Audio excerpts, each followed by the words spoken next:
right, you ready?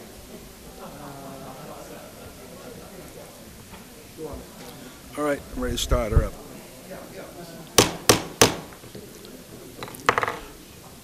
Call to order the regular meeting of the City Council, Monday, December 10th, 2018. Clerk will read the roll. Counsel Capone. Here. Counsel Della Sola. Here. Counsel DeFlorio. Counsel DePiero. Here. Counsel Hanlon. Here. Counsel Marchese. Here. Counsel Matusky. Here.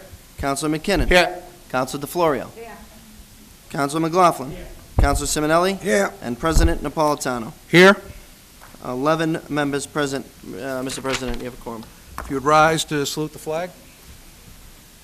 I pledge allegiance to the flag of the United States of America and to the republic for which it stands, one nation, under God, indivisible, with liberty and justice for all.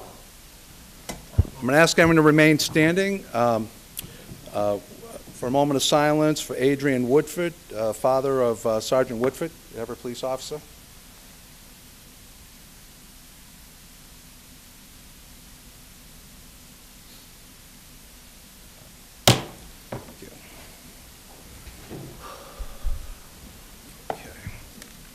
Motion to open public participation. Before we open public participation, I need to read a statement. This is regarding what some of the members some of the public participants are signed in for. City Council takes the allegation of sexual harassment against Superintendent very seriously, and we as a body hope that MCAD investigates the allegation thoroughly in a timely manner. The Everett School Committee are the authority of the school department issues, and we believe they will handle this internal matter immediately and appropriately. Now, if there's a motion to open public participation, may I have a second? All in favor? Opposed? The ayes have it. Mr. Clerk, is there anyone on the list? We have 4 speakers, Mr. President. Thank you. Public participation is, by charter, is allocated for 10 minutes. Each speaker will be allocated 2 minutes to speak. I have to have the first name of this. Yep, the first 3 are employees here. Mr. Soper from ISD would be the first speaker. Mr. Soper? Do what? No, they'll take care of it.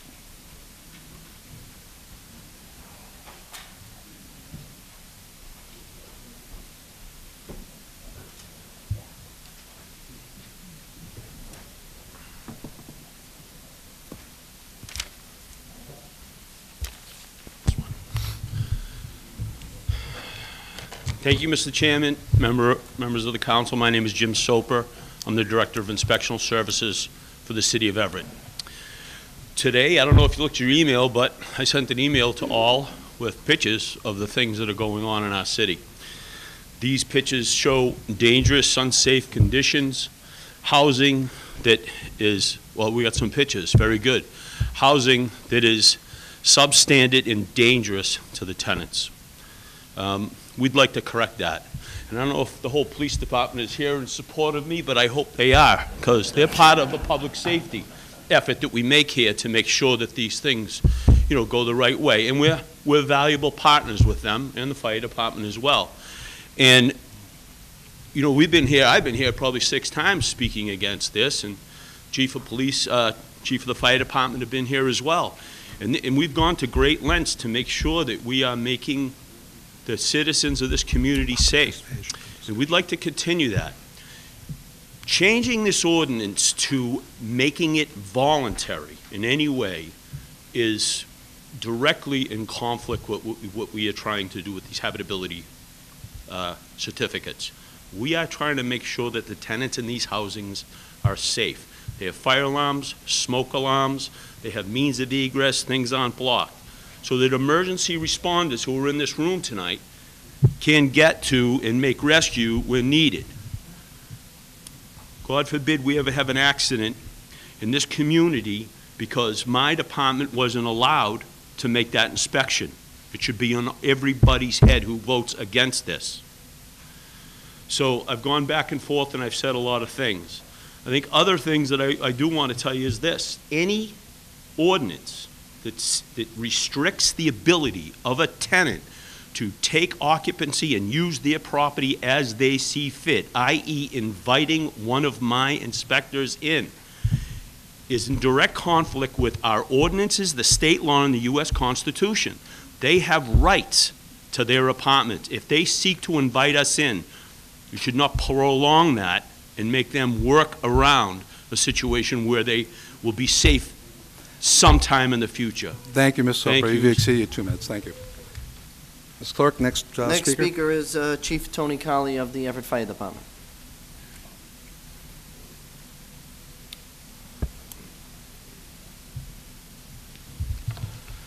Good evening. Good evening, Everett Chief. Fire Chief Tony Colley. Again, here before you, asking you not to change this ordinance at all. It's probably one of the biggest tools we have to combat the problems we've seen in these homes. I've had 2 firefighters injured this year, fighting a fire in a relatively small building that was packed with people. We need this ordinance to stay the way it is. Any alteration in these wording does not give us the tools we need. Thank you. Thank you, Chief. The next speaker is Frank Nuzzo, Code Enforcement Director.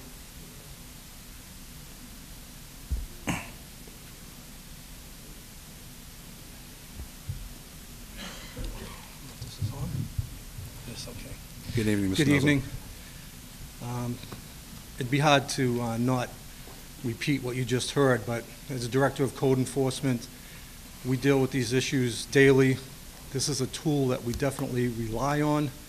It's about public safety, not only for the homeowners, the occupants, our police, our fire that respond to these properties on a daily basis.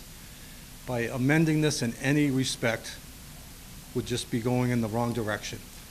I'm repeating myself, but the only way, I've really looked at this long and hard to see both sides of it, but to change this one word, or make any changes to this, the only person I can see it helping is that absentee landlord that we have to deal with on many occasions in the city to get them to do the right thing.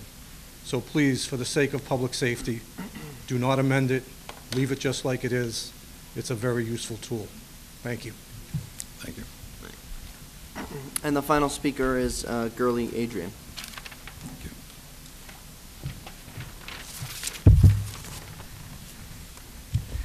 Hello, everyone. Dear Council President, as a resident of this city that I grew up in, I'm really sad by the public image of our city each month. May it be crime, the schools, or even how we're handling budget matters. To see our city councilors who represent our city not urge serious action to help support our Everett residents, our teachers, and our staff here really saddens me. Our mayor stated that he takes the allegations very seriously, and with that, I ask you all, what are you doing to make sure that our city is safe, particularly for our students? To hear the chair of the school committee before the actual investigation started already dismissed how an Everett resident felt in a workplace that has been funded by city council funds. I would hope that our mayor serve as an ex officio non-voting member of the school committee would hope that he would recommend an admin leave with pay until the investigation is over, for the sake of our staff, our teachers, our parents, and our students, to ensure that there is fairness and transparency. As City Council members, part of your responsibility is to make sure that everyone as a resident feels safe, make sure that you address any complaints or needs, and also represent the community to other levels of government. I hope you would stand up to ensure that the right thing is being done. Also, I wanted to let you know that there's other examples across the country as well as inside the state of Massachusetts where people have asked the superintendent to be on leave with pay to make sure that the investigation is fully done right. This year, a superintendent in San Antonio was asked to put on leave. They also asked for a third party to investigate the claims. Also in an elementary school, another superintendent was put on leave. Several female staff members were asked about what was happening, and they said they felt uncomfortable with the environment. No charges were actually filed. Also, the principals, if any time that an employee is being asked and they feel uncomfortable, they make sure that the principal is also put on leave. In Massachusetts, there were 2 situations that a sexual harassment allegation was brought up. They put them on leave. This is a simple ask, and we hope that you as city council members who represent our city, especially me as an Everett resident and my family, And if I was to have any sisters or brothers or students that I know in the schools, that you guys would put them first. And that's all I ask. Thank you. Thank you.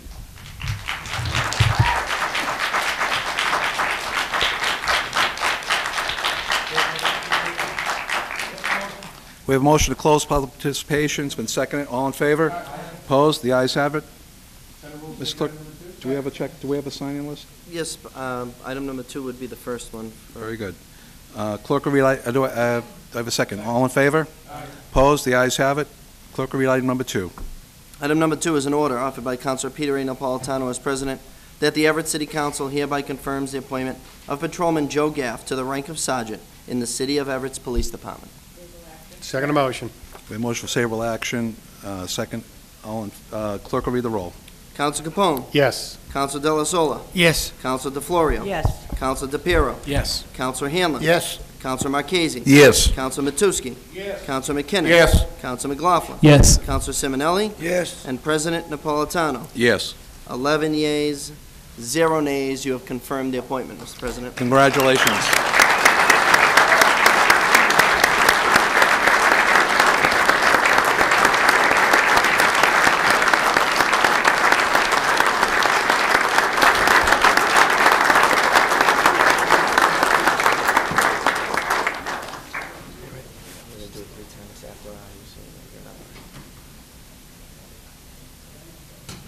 Ready?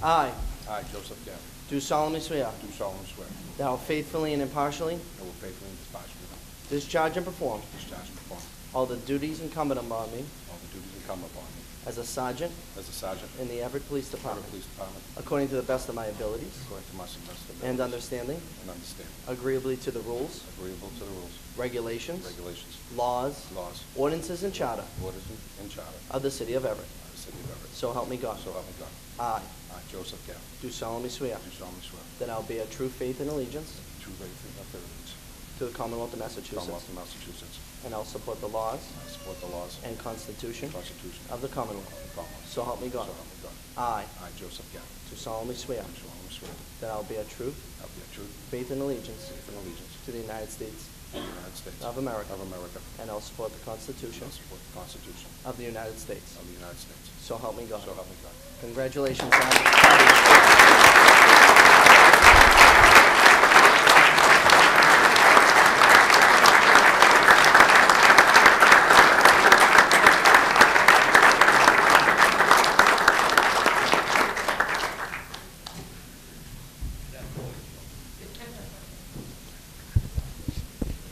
I would ask that his family comes up so they could pin him.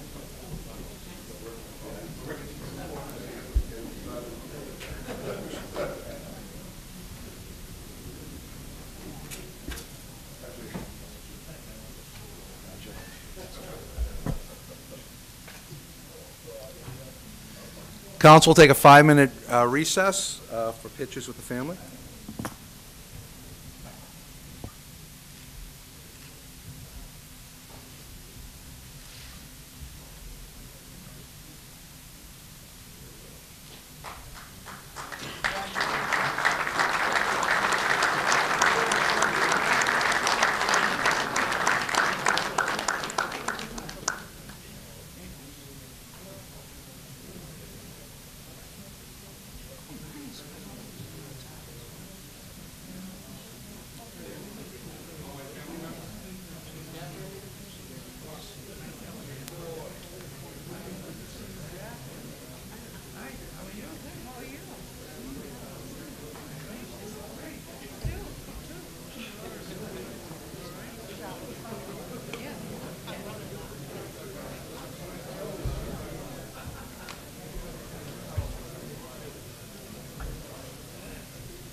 step back. Yeah.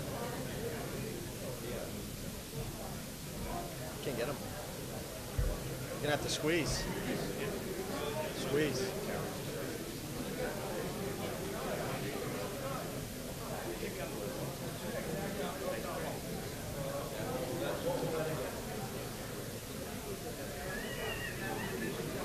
Can't see Counselor Hannon.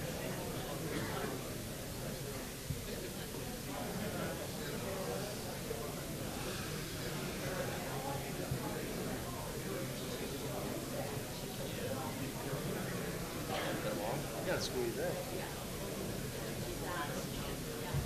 Okay, can't see.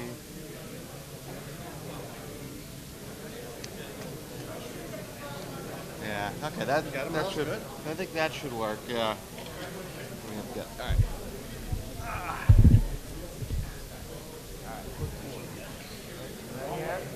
One, Can't go up there. Like, Okay. hold on, hold on.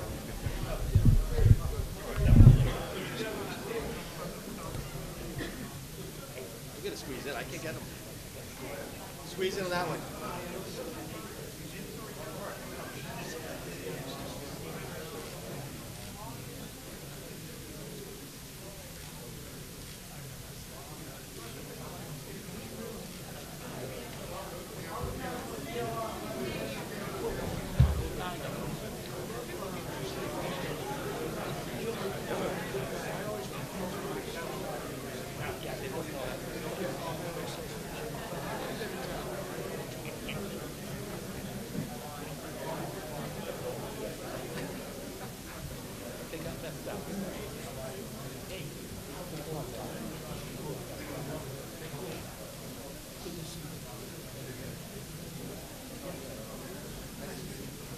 Much better. Someone got cut out last one. Excuse me. Good boy.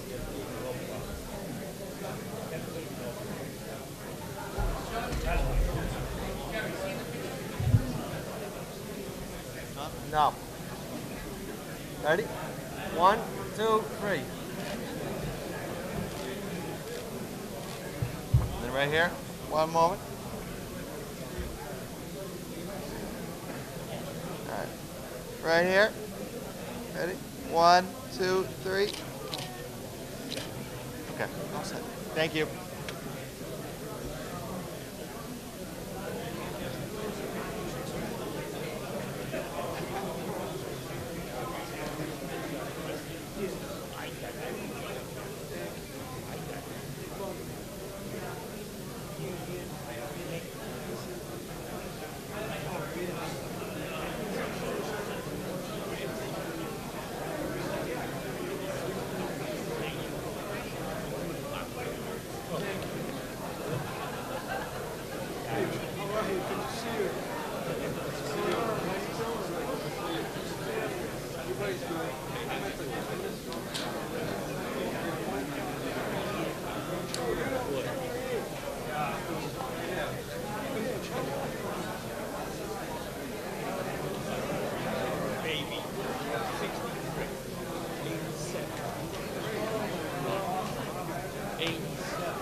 All right, I would ask people who are not here for the continued business of the council, if you could please move it out to the hallway.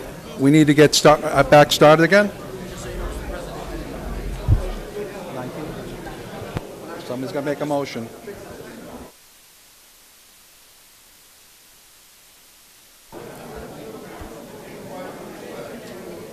Serge, call the meeting order. We got to move. They'll, All right, we're resuming the meeting of the City Council. Unless there's a motion, we're going to continue with the agenda. Suspend the rules, take item number 9. I would ask the audience to please come down. The council needs to resume its business. Okay, there's a motion to take item number 19. 9. Number 9, excuse me. It's been seconded. All in favor? Aye. Opposed? The ayes have it. Clerk will read item number 9. Item number 9, Mr. President, is an ordinance offered by Councilor Michael K. Marchese to amend Section 10-27, inspection request before occupancy of Article 3, Certificate of Habitability. Councilman Marchese. Yeah, I do have it.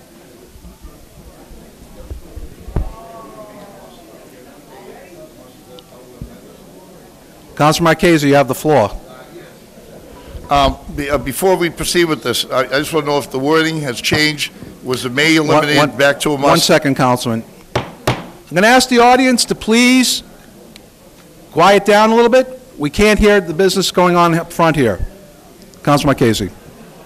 I'll cede the Councilor Capone for 1 second. There's actually a member ahead of him. Oh, then I'll speak then. Please. I know we moved this over to here. I don't know if we made any changes to it. Or is tonight the amended, the change from the may back to the must? Because there's also wording here, there's a D and E added to this inspection piece here. And I don't know if anybody's read it. I mean, this is a good piece. This has nothing to do with this piece. This is ridiculous. That's garbage. Because if I had a pig like this in my house, I'd have it removed. So I don't know where that's going. But if you go in for an inspection, and we keep it as you must get an inspection, it's the same anyhow. You're going to come in and remove somebody. This just, if you read this, this just gives the landlord, gives the inspector the authority to go in, and it's a good piece. All it does is, all we want to do here, we don't want to stop inspections, so I don't know where that came from. All we want to do is let them inspect what they're supposed to inspect. And that's all this piece is. This has nothing to do with safety issues. They get called in for an inspection, and they inspect the property. What's wrong with it? They just don't have the right to run through the whole house, because that's not what it says. It says that you go in, you come up, you pay a fee for your one apartment to get inspected, and you get it inspected. We're not changing anything. All this does is, I don't know where the Constitution thing came to, by the way, but I know that doesn't exist in the U.S. Constitution about your house, so I don't know where that came from. But all this says, you can come in, and you can inspect the apartment that you're supposed to inspect. The front stairs, the back stairs, as long as it's safe for the new tenant that's being inspected. So I don't know what the issue is. I made the mistake of changing it from a must to a may to a must or whatever. And, if people had a problem with that, you call me up, you say, Mike, I know you worked on this for 4 months, so we're not happy saying that it's not mandatory. All it takes a phone call, we put the word back. I mean, you don't vote pieces down. You pick the phone up and you call like we did for the past 30 years when we had a Board of Aldermen. But I think you should read this. I don't know if you feel comfortable voting on it tonight. And I'll cede for anybody else's opinion at this time. Thank you, Councilman. Councilman McLaughlin. Thank you, Mr. President. Mr. President, I think the change in the wording of must to may was a big concern for me as a member of the City Council, and I do agree that conversation should have been had, and I apologize to Councilor Marchese that it didn't happen, but neither here nor there. My question to I guess, one of the inspectors is, or for you, Mr. President, if we can invite up Jim Soper from ISD, because I have one question for him. I'll make that a formal motion. Second that. We have a motion second for Ms. Soper to come up before us. All in favor? Aye. Opposed? The ayes have it. Ms. Soper, if you please come up.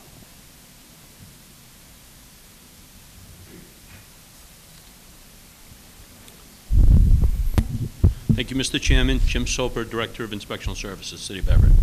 Mr. Soper, thank you for appearing this evening.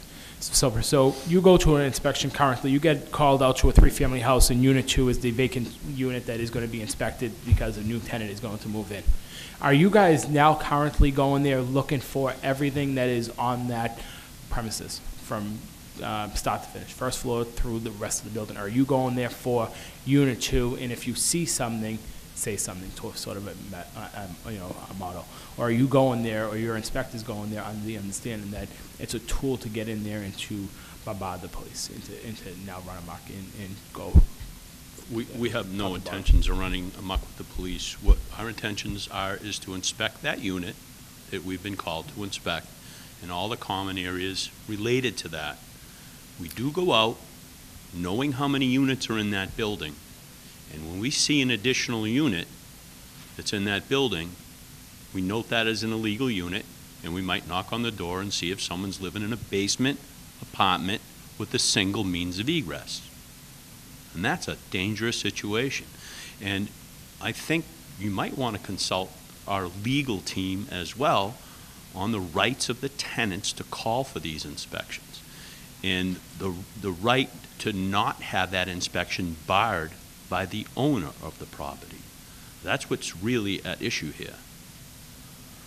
But currently, you're going there for the purpose that is intended. If you see something, then it's notified, and your proceeding goes forward. Yeah. So I'm not sure what changes if this passes or doesn't pass. You're still going to sort of do the same process. We're going to do the Mr. Soper, same. could you bring the microphone a little closer to yourself, sorry. please? Yes. Thank you.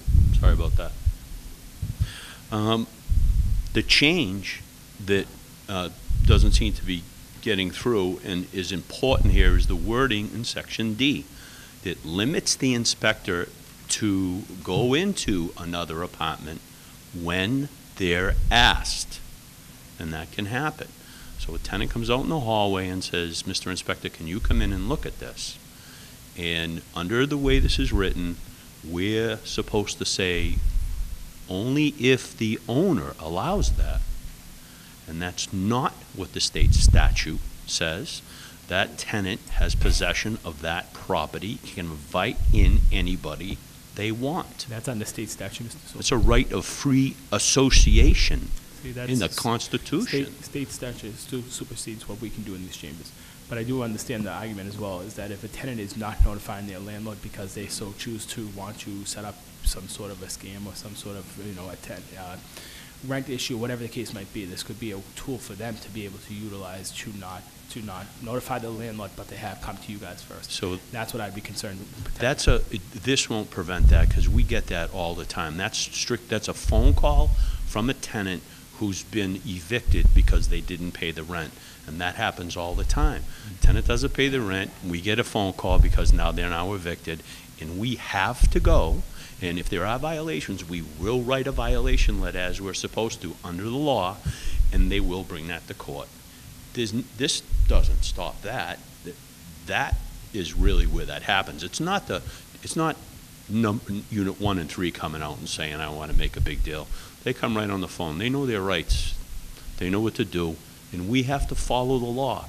We try to be fair with these people. We understand that there are what we call professional tenants that cause these problems with owners. And believe me, my inspectors are disgusted when it's happened. And I often use tactics in with I will take. If you have an extension cord under the rug and you're the tenant, then you're going to get a violation for that. If it's your trash obstructing the hallway, then you're going to get a violation for that. That's not the owner's responsibility.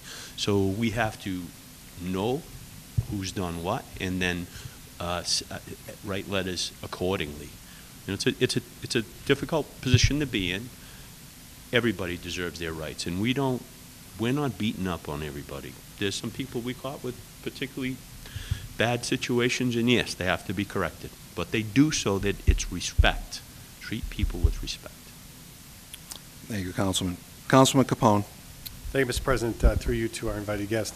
Good evening, Mr. Soper. How are you? Thank you. Good. At the very outset, let me just say that it needs to be must. It needs to be mandatory. There's no two ways about it.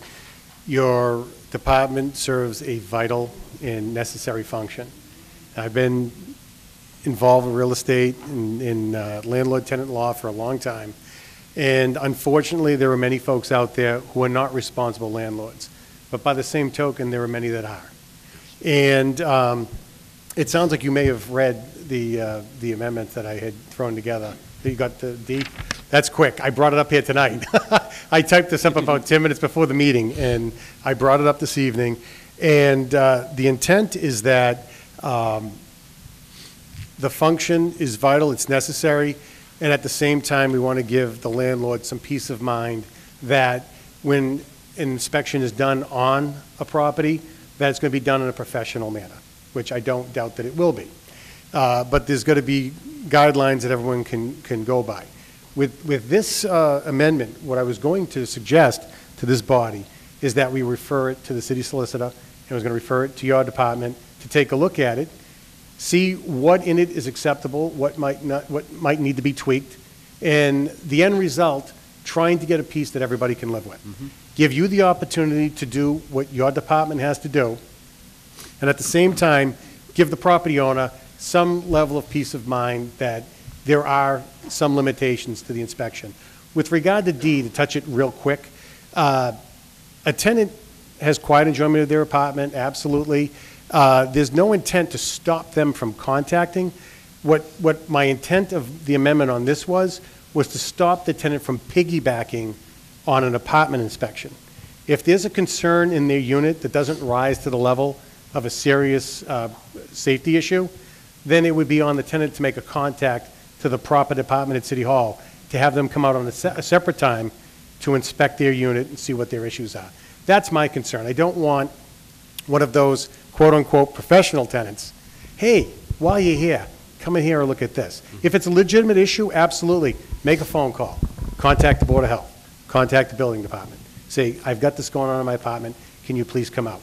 And if that's done, that's all you need. You don't need the landlord for that. But if it's an inspection for a vacant unit, then it should be the vacant unit, the common areas, and anything that poses a significant threat. And other than that, I'd be asking the tenant to not stymieing their rights, saying, okay, you have that right. It's not going to piggyback on this inspection. This inspection is for a whole separate thing. Your concerns, we will address them. Contact the proper department. We'll come back out and take a look at it at that time. So that's what I'm trying to do. I'm trying to find a happy medium that works for everybody. So I would not be asking this body to vote for this tonight. I would be asking this to go to the city solicitor's office, give you an opportunity to look at it, and see what needs to be tweaked. And then that way, maybe we can come to a resolution that everybody can live with. Well, I'm happy with that direction. I would say that there are things in here that we would like to address, and if we're not going to do it here, we can do it at another time. Yeah, I don't think I'd be it's- happy to get my city solicitor Sure. involved for opinion. I don't think it's fair to you, and I don't think it's fair to my colleagues to hand them these amendments this evening and say, okay, we're going to vote on it. That's not the way I like to operate. I want to give everybody the opportunity to look at it, make sure they understand it, any questions, get them resolved, and if we need to change anything, we change it. So so before we get into a huge discussion on the floor, I just wanted to make sure that my colleagues and you are aware that it's merely a suggestion, and I'm going to ask that it get reviewed before we act on it. So, thank you. I don't have any other questions. Thank you. I would just like... Councilman, Oh, go ahead, I'm sorry. Councilman Delasole. Give me, Mr. Sopa. I have two questions. The way it is right now, and the way they're looking to change it. For an example, if you go into a unit, Unit B, I want to try and get two examples here. You go into Unit B the way it is right now. You inspect Unit B, you walk by Unit C, and you see an issue. The way it is right now, compared to what it may go to, what is the difference that would happen at that moment? It appears that I'd be prevented from entering Unit C with the consent of the tenant. That's what it would appear. And anything that's inside of that unit, whether it be imminent danger or not, I don't know till I get in there, okay? I can't take action until a phone call is made back to City Hall to phone somebody right back at the door and say we can get in. If that's what we have to do, it seems like we're usurping the rights of tenants to use sections of the state regulations. So that's either if you see it, an issue, or if they ask you to check something. So I'm trying to get the two versions of what would happen. So if I see an issue, now, if the door is closed, I'm not going to see Correct. much. So we You talked won't. about hearing a smoke detector go off, chirping without a battery, smoke coming in from around the door, or water coming out from underneath the door. Or an odor, or whatever. Or true, a smell of gas. We had a bad one the other day in a 12-unit building. So those are things that I'd have to, I'd have to see, and I'd knock on the door. I can't knock a door down. What I would do with that is call the fire department and say, fire department, we have a serious issue here. They can knock a door down. That's not my job. That's not us. We don't knock doors down. We'd knock and see if they're in there, but, I mean, if it's imminent danger, the fire department goes in there and makes a rescue, make sure that the gas is shut off. That's not us. So that's what I would do. The situation that a tenant comes out in the hallway and says, can you look at this while you're here? They have every right to do that. And that doesn't happen that much. They're not hanging around. This is a scheduled inspection with the owner of the building to look at unit number 2 on a Saturday morning. We walk up, we don't make any noise, we get in the unit, we check the things we're supposed to check, and we get out. This isn't part of the deal. We don't knock on the doors. But if we go into a 2-unit building and we see the basement unit downstairs, we're curious, because that's something that the fire department might have to make a rescue on tonight. And we've seen just recently what happens in these situations in our own community at 15 Morris and out in Worcester, yesterday morning. These things that we can see ahead of time, we can save people. So if you went in there, you saw a unit that looked illegal down the basement, like you just said. It doesn't matter what the rule is, you could take action on that, correct? Yeah, we would investigate that right there at that point in time, whether, I mean, the owner, as this is written, it seems like I'd have to have the owner's consent to do that. I'd be calling the fire department. That's what happens. We see illegal apartments, the first, we call the fire department. We don't wait for the homeowner to tell us to call the fire department. We say we have an issue that I think is illegal, we need to look. Make a determination. Do they have 2 means of egress? Can they get out in something? Typically, if that's the case, you can stay there for a period of time until we can correct the situation. If you have a single means of egress, the fire department's going to say imminent danger, and we need to lock the doors at that time and remove the tenants and put them up in a place. You know, this is the mayor doesn't want people thrown out in the street. We'll put a fire duty on that apartment that night, or they will request the landlord. Number 1, landlord, go get someplace for them to live. Number 2 is we'll put a fire watch out that night. Number 3 is if we have to come out of pocket at the city for the time being until we lien the owner of the property, we put them up. One more question for me, 5 minutes runs out. I'm a little confused. If the state supersedes, correct me if I'm wrong, does the state supersede what we either have right now or change it? The state supersedes what what is written here to only allow entry for the inspector if it's okayed by the owner or the inspector has reasonable grounds to believe this situation is imminent danger. Imminent danger, I'm calling the fire department, and we're backing off. You know, it's those issues that we get asked questions. I don't have hot water. Okay, let's go in and check. I don't have heat. How's your thermostat? You know, some of these things we fix right away. We just say, this is what you got to do. So once you walk in, you see everything, what's going on in there? Yeah, yeah. All right, I won't take up my 5 minutes, but thank you. Thank you, Councilman. Councilman DeFlorio. Thank you, Mr. Chairman. I actually have a question for the city solicitor. I would like to have her answer this question. Make the motion. To the Mass General law. So if I can make a motion to invite the city solicitor. We have a motion to invite the city solicitor up. Second, all in favor? Aye. Opposed? The ayes have it. My first question is, Mr. Soper, how many inspections have you actually done that someone has called you to go and inspect Unit B?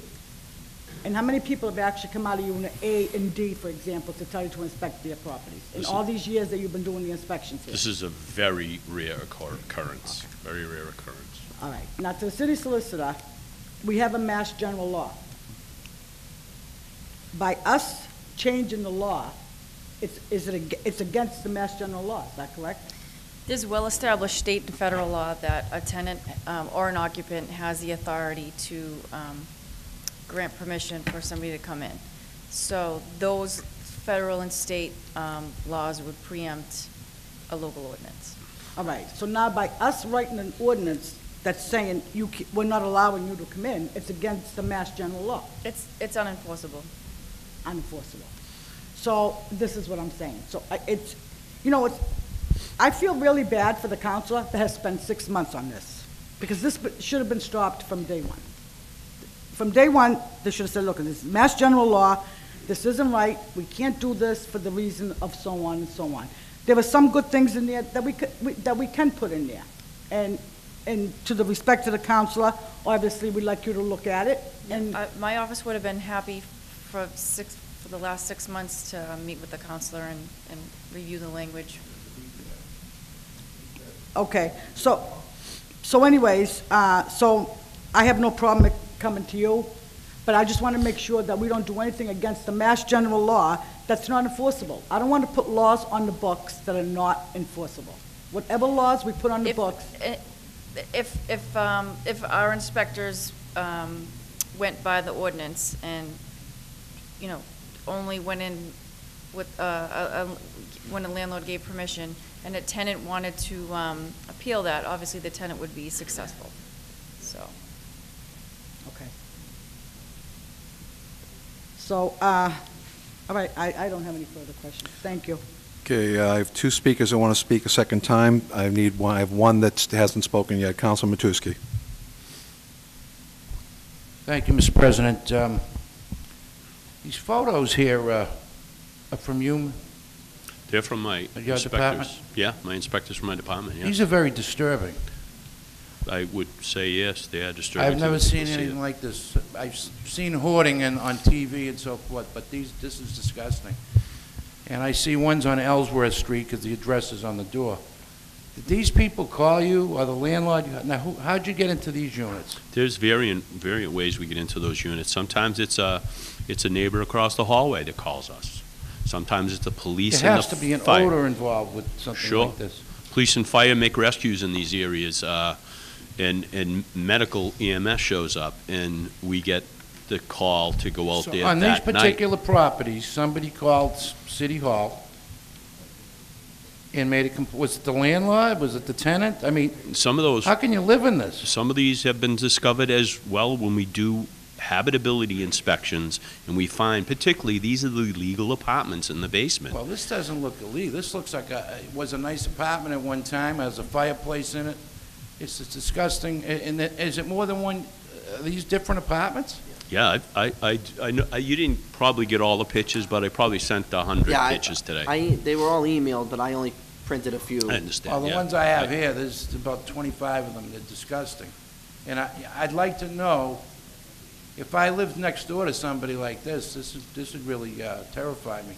Yeah, so, Counsel, if you in Unit A and Unit B was doing this, you would want us to know. And when we enter that building and you told us that information, that would be very important. Well, there's a case in point down the village a few years ago, as you recall. There was the House of Horrors, and no electricity in the building for 5 months, mattresses in the front porch, a stove. The kids are running around with no shoes on. I don't know why people don't make an attempt to. I know who lives next door to me. Mm-hmm. And believe me, this would not happen in my neighborhood, but this happens in Everett evidently, and it's really, it's surprising there hasn't been a fire in these units that I'm looking at. It is disgusting, and, but I'm curious now, how did you get in, what was the complaint, how did you get in here? That specific one, I don't know the address. I tried to keep the Well, how addresses about we off go with all the of these Ellsworth things Street? intentionally. Is it a single family, is it a two-family? I don't know. Because if I was the landlord, I mean, you have a responsibility to keep your property, I'd run out the. That's why we come for I habitability. commented to these photos, and they're all numbered number 9. From 911, because the police were there. Okay. Said it, but it was 911 call. Okay, well, I'm going to finish up with this and say that if this is happening in Everett, it's very disturbing. And I don't know how many properties are involved here. And what have you done with these particular properties? I mean, They've been cleaned up. Some of these got feces all over the walls. We bring in Trauma 24. Trauma 24 goes in when we find these situations, and they come in and they clean that, scrub down with bleach, and returns it to a nice, clean environment for someone to live in. The tenant is given services. We seek services for the tenant. This is tenant that mental. created the mess. Well, you know, It's this a is mental, I right. understand that. It's a disease. This isn't. You know, sometimes people can't help themselves, and you have to go in there with I that on your understand sleeve right there. Okay. They But didn't do that's, this you know, the intentionally. landlord does have some responsibility in that. Most definitely. I mean, you know, and the people that live across the street and next door and downstairs. But I've never seen anything like this. And I'm quite surprised that this is happening here. But this happened the 6th month of the year, the 12th day, 2000. So this is just recent, really. Yeah, a couple of months ago. But you've updated, these people have been vacated the apartment, I imagine. The apartments. It's got mattresses and kitchens. It's disgusting. Right. But I want to thank you. This photo tells, these photos, Mr. President, tell me a lot. That code enforcement is doing a good job, and you have my support. Thank you. Thank you. Before I allow the next speaker to continue, again, I just want to remind the body, when a member has the floor and is speaking, please keep the cross conversations down to a minimal. If I can't hear the speaker from up here, there's a problem, okay? Council McKinnon, you have not spoken yet. Through you, Mr. Chairman, to our invited guests. There was almost a 4 to 6 month process of this going on back and forth, in committee, out of committee. Were you invited to that? I was, and I did intend. Yes, I did. Was the city solicitor, were you also invited to that? I think I came to the one committee meeting. I was Okay. invited to one. Was there a legal opinion that was on this piece at that I time? think that was my concern about actually, at that point, I don't believe that the counselor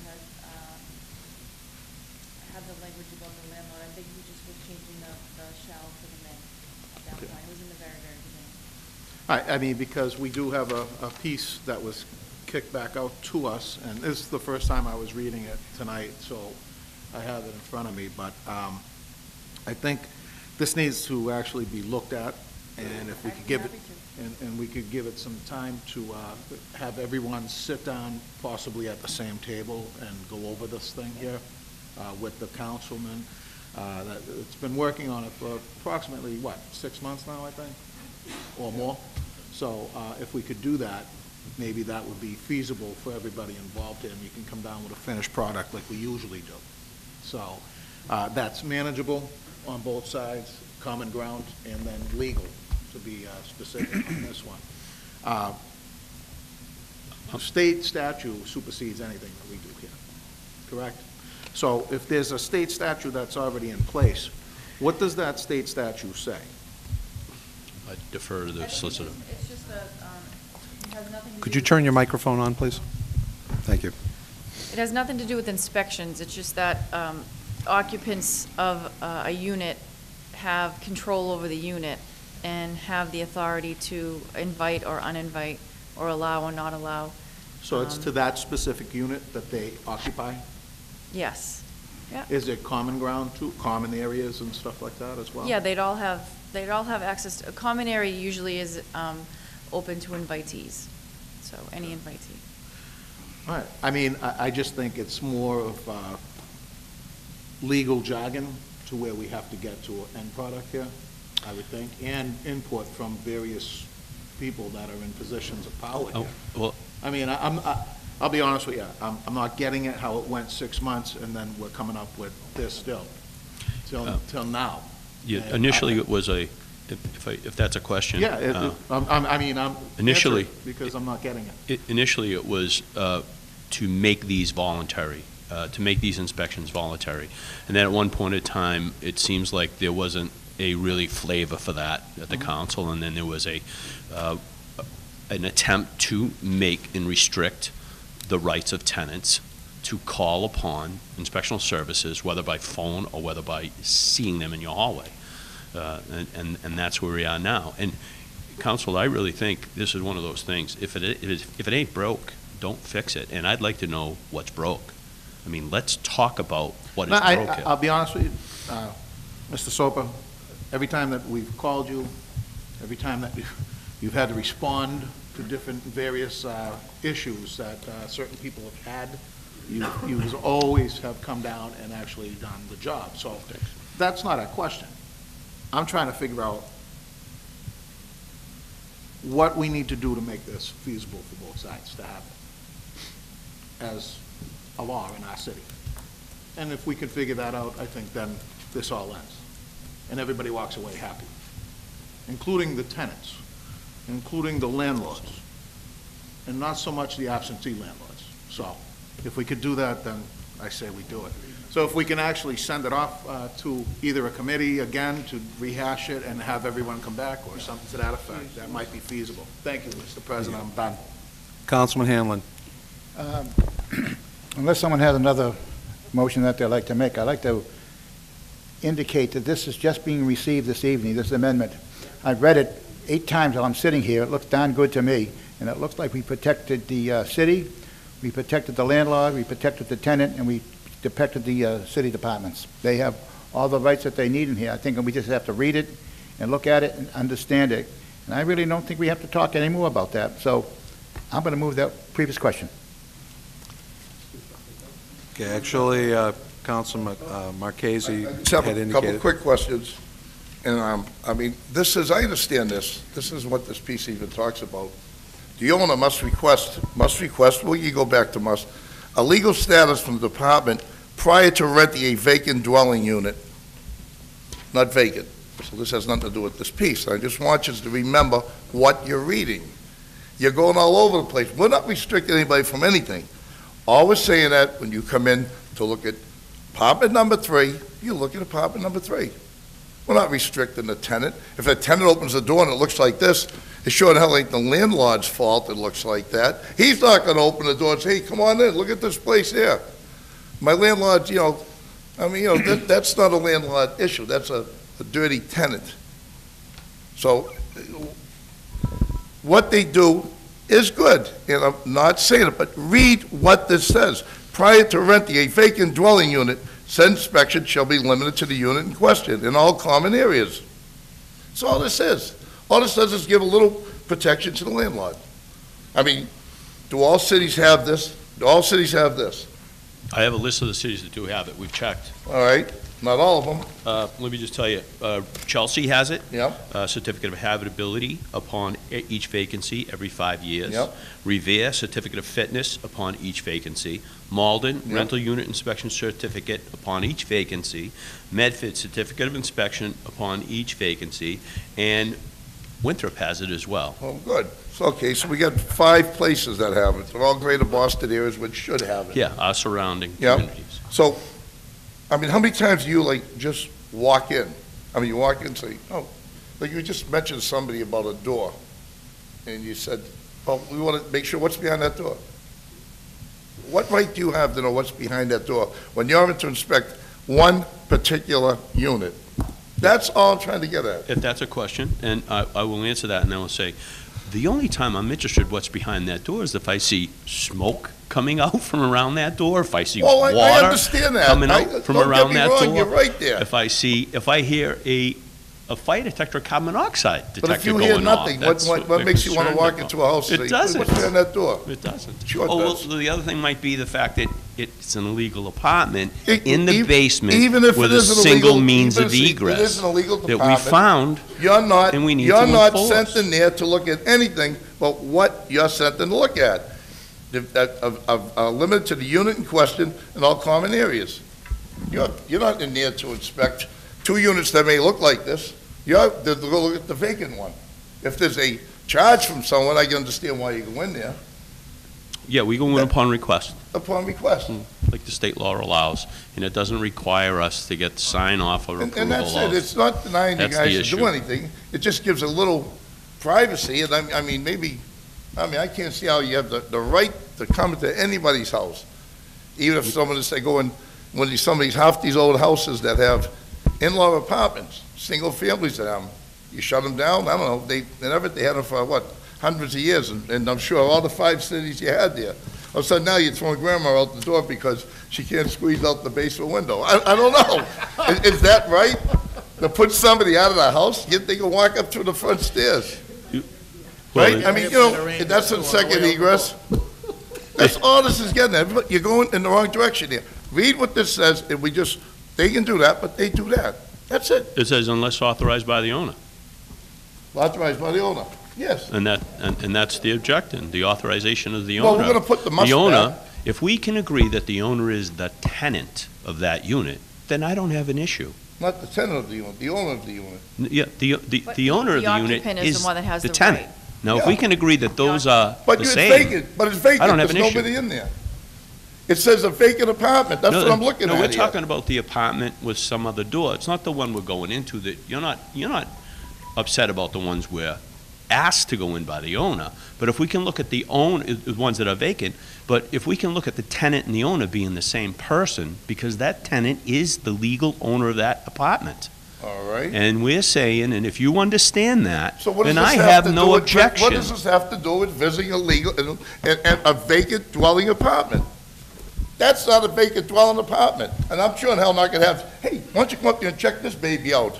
So the vacant dwelling apartment is what we've been asked Then by that- the owner to come Well, and good, see. That's where you should remain. It's the one that is outside of that we're being asked by the tenant. The tenant is the owner of that apartment. And that's, I think, the way I'm going to be advised. So you think a tenant's gonna say, hey, come inspect my apartment? It's like, they have been taking out the rubbish out in the backyard. Let's look like they took the rubbish out of the house. No, but I mean, there's a fly trap on top of this place. But they will call us when the ceiling in the kitchen is falling down. They will call us. All right. All right, you know, Jim, I don't Thank think you, I argue, Counsel. but thank you for your time and Thank you, everything. sir. And whatever you guys want to send it, it's, you know, it's the handling, you know. if you Councilman don't Del make a Sol. thing. You have it? I'm all set. It's gonna go Okay, to- good. Thank you very much. Second, all in favor? Opposed, the ayes have it. Counsel Capone. That's what's recommended. Thank you, Mr. President. Do you have a motion? Yeah, my intent was to avoid all that. Apparently, we didn't do that. A couple of really quick things. You know, no one's stopping inspections of properties. We're not looking to do that. The only intent with this, with the piece that I put up here, that I didn't expect anybody to talk about this evening, because I just brought it up. I just typed it up before we got up here. The idea was to have people look at it at their leisure to be able to do that. A couple of quick things. We don't want to get carried away. These photos that we see that are of an apartment, my colleague mentioned it, we're comparing oranges and apples.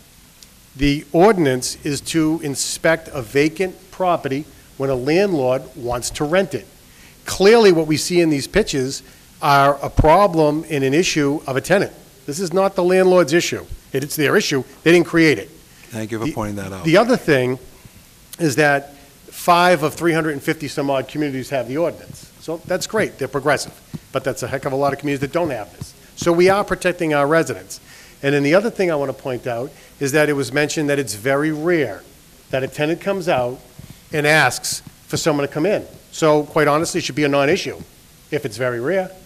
But at the end of the day, we're not saying the tenant cannot contact the Board of Health because of subservient living conditions if they've contacted their landlord and their landlord can't be bothered.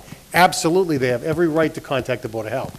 What we're saying here, or what I'm trying to get across here, is that we don't want to piggyback the tenant's issue on the inspection of the apartment. That's it. Don't use the inspection of the apartment as an opportunity for a tenant to drag someone in. They have another avenue to do that, and no one's stopping them from doing that. So that's all we're trying to do. So I don't want all the debate here tonight.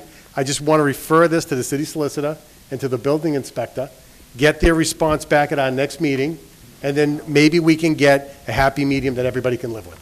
We have protections for the tenants, protections for the landlords. ISD can do their very valuable and necessary function. That's all I'm looking to do. So I'm making a motion, we refer it to the city solicitor and the building department with a response for our next meeting. Second. Motion and second. Councilman DeFlorio on the motion. On the motion, the only thing I'm concerned about, and I want, before it goes to the building inspector and the city solicitor, is very simple. I called them to come and inspect Unit A.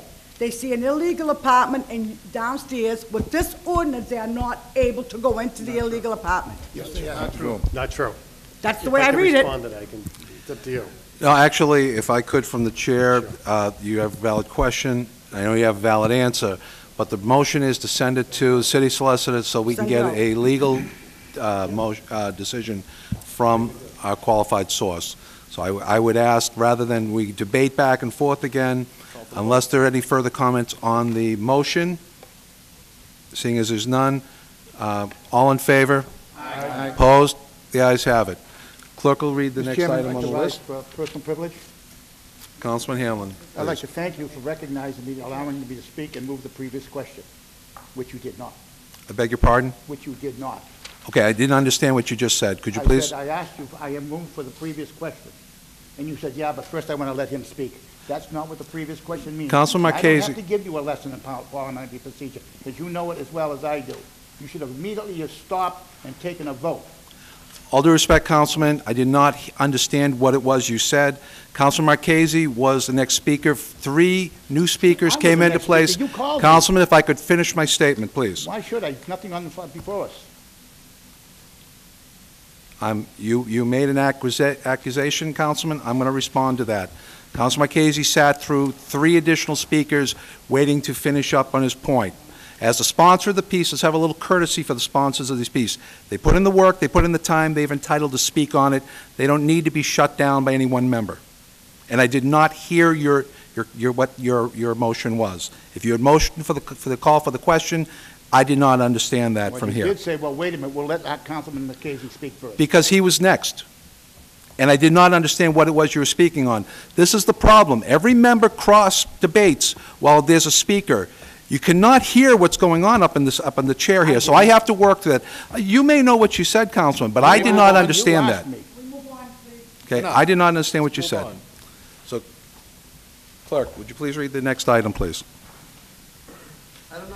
Everybody else does. Item number 1 is an order offered by Councilor Peter A. Napolitano as president, in order to transfer $44,000 from the DPW executive salary account and $32,000 from the ISD salary account into the following accounts: solicitor's salaries $29,000, human resources salaries $15,000, and wellness center and health and wellness salaries $32,000, for a total of $76,000. Just so you know, this is something that's been before you for the last few meetings. Motion favorable action. Favorable action? I don't hear a second. Second. You gotta suspend Rule 13, don't you, on the transfer? No, That's been here before It's been us. before us, Oh. 3 meetings. Council Capone. Thank you, Mr. President. Unfortunately, through no fault of the administration, questions for any information on this were not gathered. So I'm going to ask that we postpone it to the next meeting so I can get my information for what exactly is going on. Council McLaughlin. Thank you, Mr. President. Mr. President, I echo the comments of my colleague from Ward 1. I thought we were going to get answers tonight on these topics. If I missed something or there was a notice or something I didn't see, I apologize, but I definitely need more answers on this before I'm able to vote on this evening. And I thought that was the purpose of tonight, where we were going to get information, whether it was an executive session or here on the floor, on these appropriations. So I also think we need to get more answers before we can take a vote on this up or down tonight. Yeah, Councilman, the item before you is, there's no reference to executive session. It has to be on the piece if that's the expectation.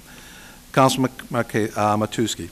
Thank you, Mr. President. This evening, I received an envelope in, excuse me? Well, there's information regarding this piece. Every councilman should, if I got it, I don't know if anybody else received it. If you didn't check your mailbox. Yes, Councilman, everybody did get the information, and the information is confidential. It asks that you not read it or discuss it private. The order does not allow us to go to executive session. Well, what I'm trying to get at is, isn't that information enough for certain parties?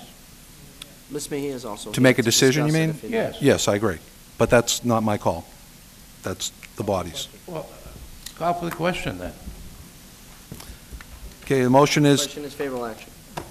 it's favorable action, second. Clerk will read the roll. There was, I don't remember, did someone second it? Oh, the motion was postponed? I didn't So hear wait a a minute, second. call So for if the there was a question on what? Do we have 2 motions? We have 2 motions. The first motion is to postpone this till the next meeting. All in favor? Why we put it I on? don't, yeah, I don't. Opposed? Aye. Aye. Roll Chair's call in vote, doubt. Mr. President, please. Okay. This is a Clerk lot will of read the money roll. here. This is to postpone. This is to postpone. It doesn't require one, but we can't get a clear idea which the majority is. Clerk will read the roll. Counsel Capone. Yes. Counsel Delasola. Yes. Counsel DeFlorio. No. Counselor DePiero. No. Counselor Hanlon. Yes. Counselor Marchese. Yes. Counselor Matusky. Counselor McKinnon. Yes. Counselor McLaughlin. Yes. Counselor Simonelli. And President Napolitano. No. 2, 4, 6, 7 yeas, 4 nays. You have postponed to the next meeting. Postpone item number 1. Clerk will read item number 3.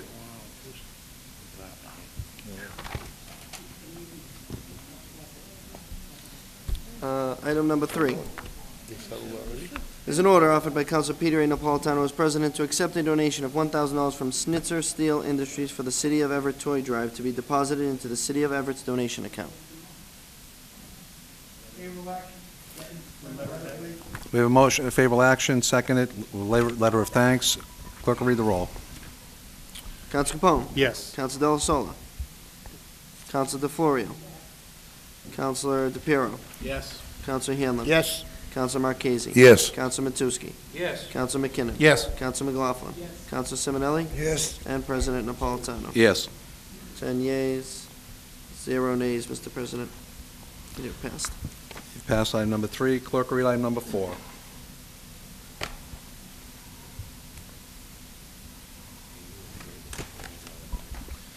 Item number 4 is an order offered by Councilor Peter A. Napolitano as president to accept a donation of $600 from the Common A. Chavo Association for the City of Everett's Department of Veteran Services to be deposited into the Veteran Services gift account. Second motion. Favorable action's been seconded, letter of thanks. Clerk will read the roll. Council Capone. Yes. Council DeFlorio. Yes. Council DePiero. Yes. Council Hanlon. Yes. Council Marchese. Yes. Council Matusky. Yes. Council McKinnon. Yes. Council McLaughlin. Councilor Simonelli. Yes. President Napolitano. Yes. 10 yeas, 0 nays, Mr. President. You've passed item number 4. Suspend the rules, take items 5, 6, and 7 collectively. We have a motion to suspend the rules, take items number 5, 6 collectively. All in favor? And 7. All in favor? Opposed? Clerk will read the items. On that motion, I want to just know one thing on item number 5. All right. I'm Okay, gonna let him read the them and items then- first. Okay. Didn't want us to get too ahead of ourselves. Yep. here. Item number 5 is, Mr. President, is a petition offered by Councilor Peter A. Napolitano as president. A petition for a license renewal for Love Dog Hot Dog Buffet, Inc. of 1865 Revere Beach Parkway for an extended hours of operation license. Item 6 is a petition for a license renewal from Lee Redemption Center, Inc. of 74 Spring Street for a Redemption Center license. And item number 7 is a petition for a license renewal from Circle Auto Body of 26 Thorndike Street for a Class 2 motor vehicle dealer license. Council McKinnon on item number 5. Just a question to our clerk. Mhm. On number 5, what are the hours of operation now? They operate from on Wednesday and Thursday till 1. They operate Thursday till 1, Friday, Saturday, Sunday till... Which ones? Give me a moment. Let me not wreck my brain. I think it's right here. So, let's read through that again. Wednesday and Thursday from 8 to 12. Friday, Saturday from 8 to 4. Sunday, 8 to 1. 8 to 4 in the day, or, 8 p.m. to 4 a.m. Friday and Saturday nights. and this is a hot dog stand? Yeah, on the Parkway. They've been operating about 4 years now. This is a renewal. Okay. We've only had one issue. What was the incident? It was 2 years ago when they first came up, because originally they didn't know they needed this extended hours license. No one informed them. Thank you. And they've been good, and they have security. Thank you. Council Capone. Thank you, Mr. President. Through you to our clerk. Any issues or concerns, we already covered 5, any issues or concerns on 6 or 7? Nope. Okay. None at all. I would move that favorable action, to the extent that we could, one vote be cast, but our clerk recorded accordingly that each one has been entered that way. I think we've determined that that's not. Yeah, yeah, we really shouldn't. We should Do the vote. Yeah, I mean, Yeah, I believe this Favorable body, action. If they're in its getting referred inception, back as has one moved thing- away from that. So, fine. clerk will Sorry. read the roll on the item number 5, favorable action.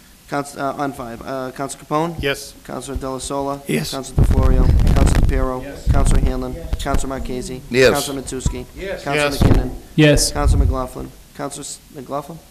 Oh, sorry. Counselor Simonelli? Yes. And President Napolitano? Yes. 11 yeas, 0 nays, Mr. President. Favorable action on number 6? Okay, clerk will read the roll. Motion is favorable action. Counselor Capone? Yes. Counselor Della Sola? Yes. Counselor DeFlorio? Yes. Counselor DePiero? Yes. Counselor Hanlon? Yes. Counselor Marchese? Yes. Counselor Matusky? Yes. Counselor McKinnon? Counselor McLaughlin? Yes. Counselor Simonelli? Yes. And President Napolitano? Yes. 11 yeas, 0 nays, Mr. President. And on Favorable item number action- 7, Favorable action number 7? we have favorable action on number 7, seconded. Clerk will read the roll. Counselor Capone? Yes. Counselor Della Sola? Yes. Counselor DeFlorio? Counselor DePiero? Yes. Counselor Hanlon? Yes. Counselor Marchese? Yes. Counselor Matusky? Yes. Counselor McKinnon? Yes. Counselor McLaughlin? Yes. Counselor Simonelli? Yes. President Napolitano? Yes. 11 yeas, 0 nays, Mr. President. You have passed item number 7. Clerk will read item number 8. Item number 8 is an order offered by Counselor Peter A. Napolitano, Fred Capone, that the Committee on Legislative Affairs and Elections updates the City Council rules. Councilman Capone. Thank you, Mr. President. Through you to my colleagues. You all should have a copy of the proposed revised rules, and hopefully everyone's had a chance to look at it. If there's any questions or concerns, we can address them this evening. Otherwise, I'd ask that we adopt them as presented. We have motion for favorable action. Second. Councilman Matusky. Thank you, Mr. President. I noticed, let's see.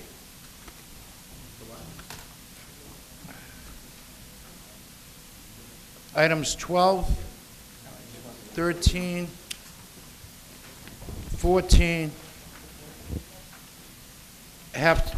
are these to do with the, is this number 8 we're on? Council, we're on number 8, and we have a motion for favorable action Okay, on the well, motion. Are they all together? Yeah. is No, it it's just the one rules. big change? Just the rules, yeah, whatever we got. So that's to do with the next pieces? Well, I'll ask my question when we get to 12 and 13. The clerk will clarify. So just so you know, under my direction, we've had some reorganization of the rules, that's through the president and Council Capone and myself. By doing so, we're deleting some of the rules and putting them into ordinances to give them that strength of law, as we discussed. So that's why you're seeing a lot of changes in our rules, a deletion of a lot of our rules, and then they're becoming ordinances, which have more teeth. So we're not taking anything out of the council's, Authority? No, you're actually getting more, you're getting the same authority, but now it has the strength of law, I see. if that makes I think we've sense. given enough away over the years that, you know, Nope. we don't do anything with the traffic, we don't do anything with a lot of things anymore, and I want to keep it with at least what we have here. No.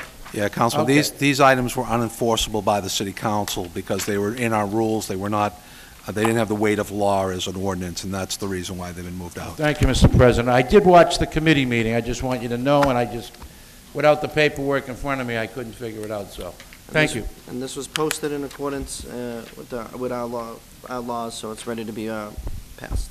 It is a little confusing, you'll agree.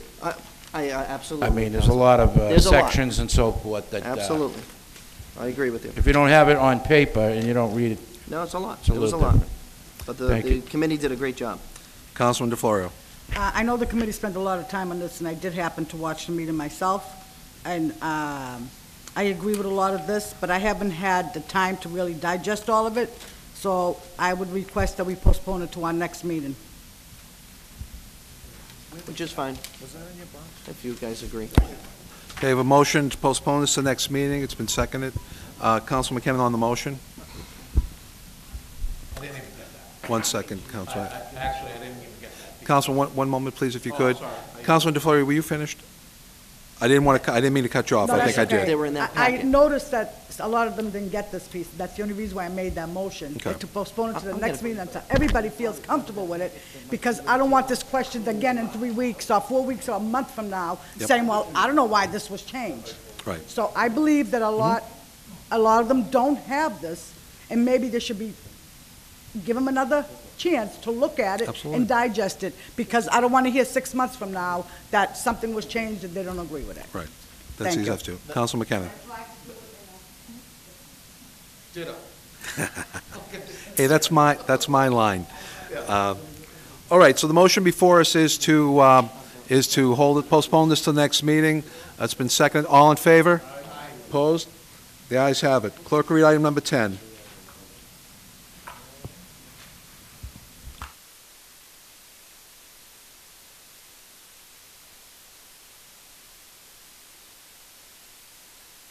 Item number 10.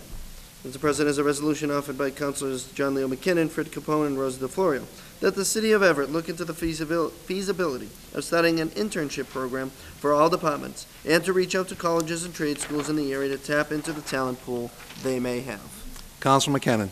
Thank you, Mr. President. I spoke to the Chief of Staff today, and he is requesting that this go into government operations and requesting himself and the Human Resources Director to be invited as well as the sponsors so that we can go over it and get to a finished product. So that's my motion. Okay. We have a motion to send this to committee, Public Service, Public Safety. It's been seconded. All in favor? Aye. Opposed? The ayes have it. Clerk will read item number 11.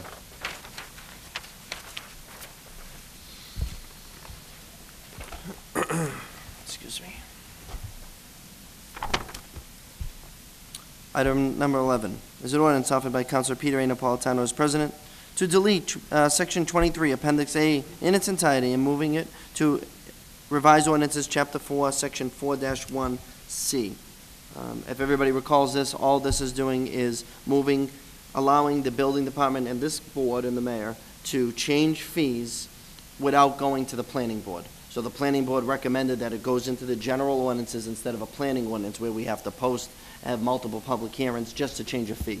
So this is just moving it to general ordinances, so it's a much more streamlined process, and we are going to be changing some of these fees over the next coming So months. favorable action on item number 11. And this is for ordainment. A motion for favorable action is second. Okay. Clerk will read the roll.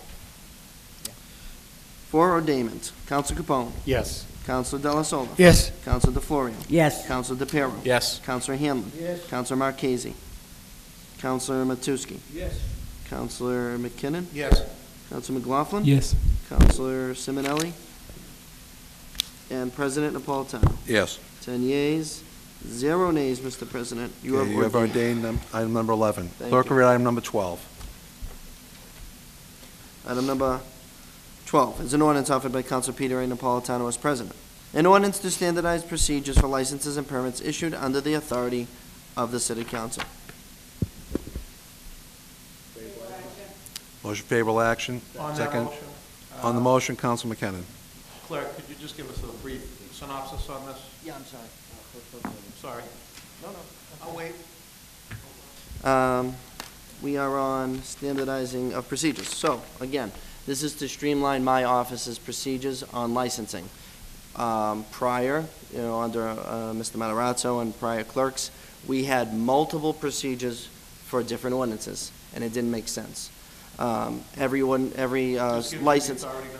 No, you're standardizing them for me. We had our consultant write it. They're going to be straightforward, almost all the same except a few variations, where before there were more variations and it was much more of a daunting task. Thank you.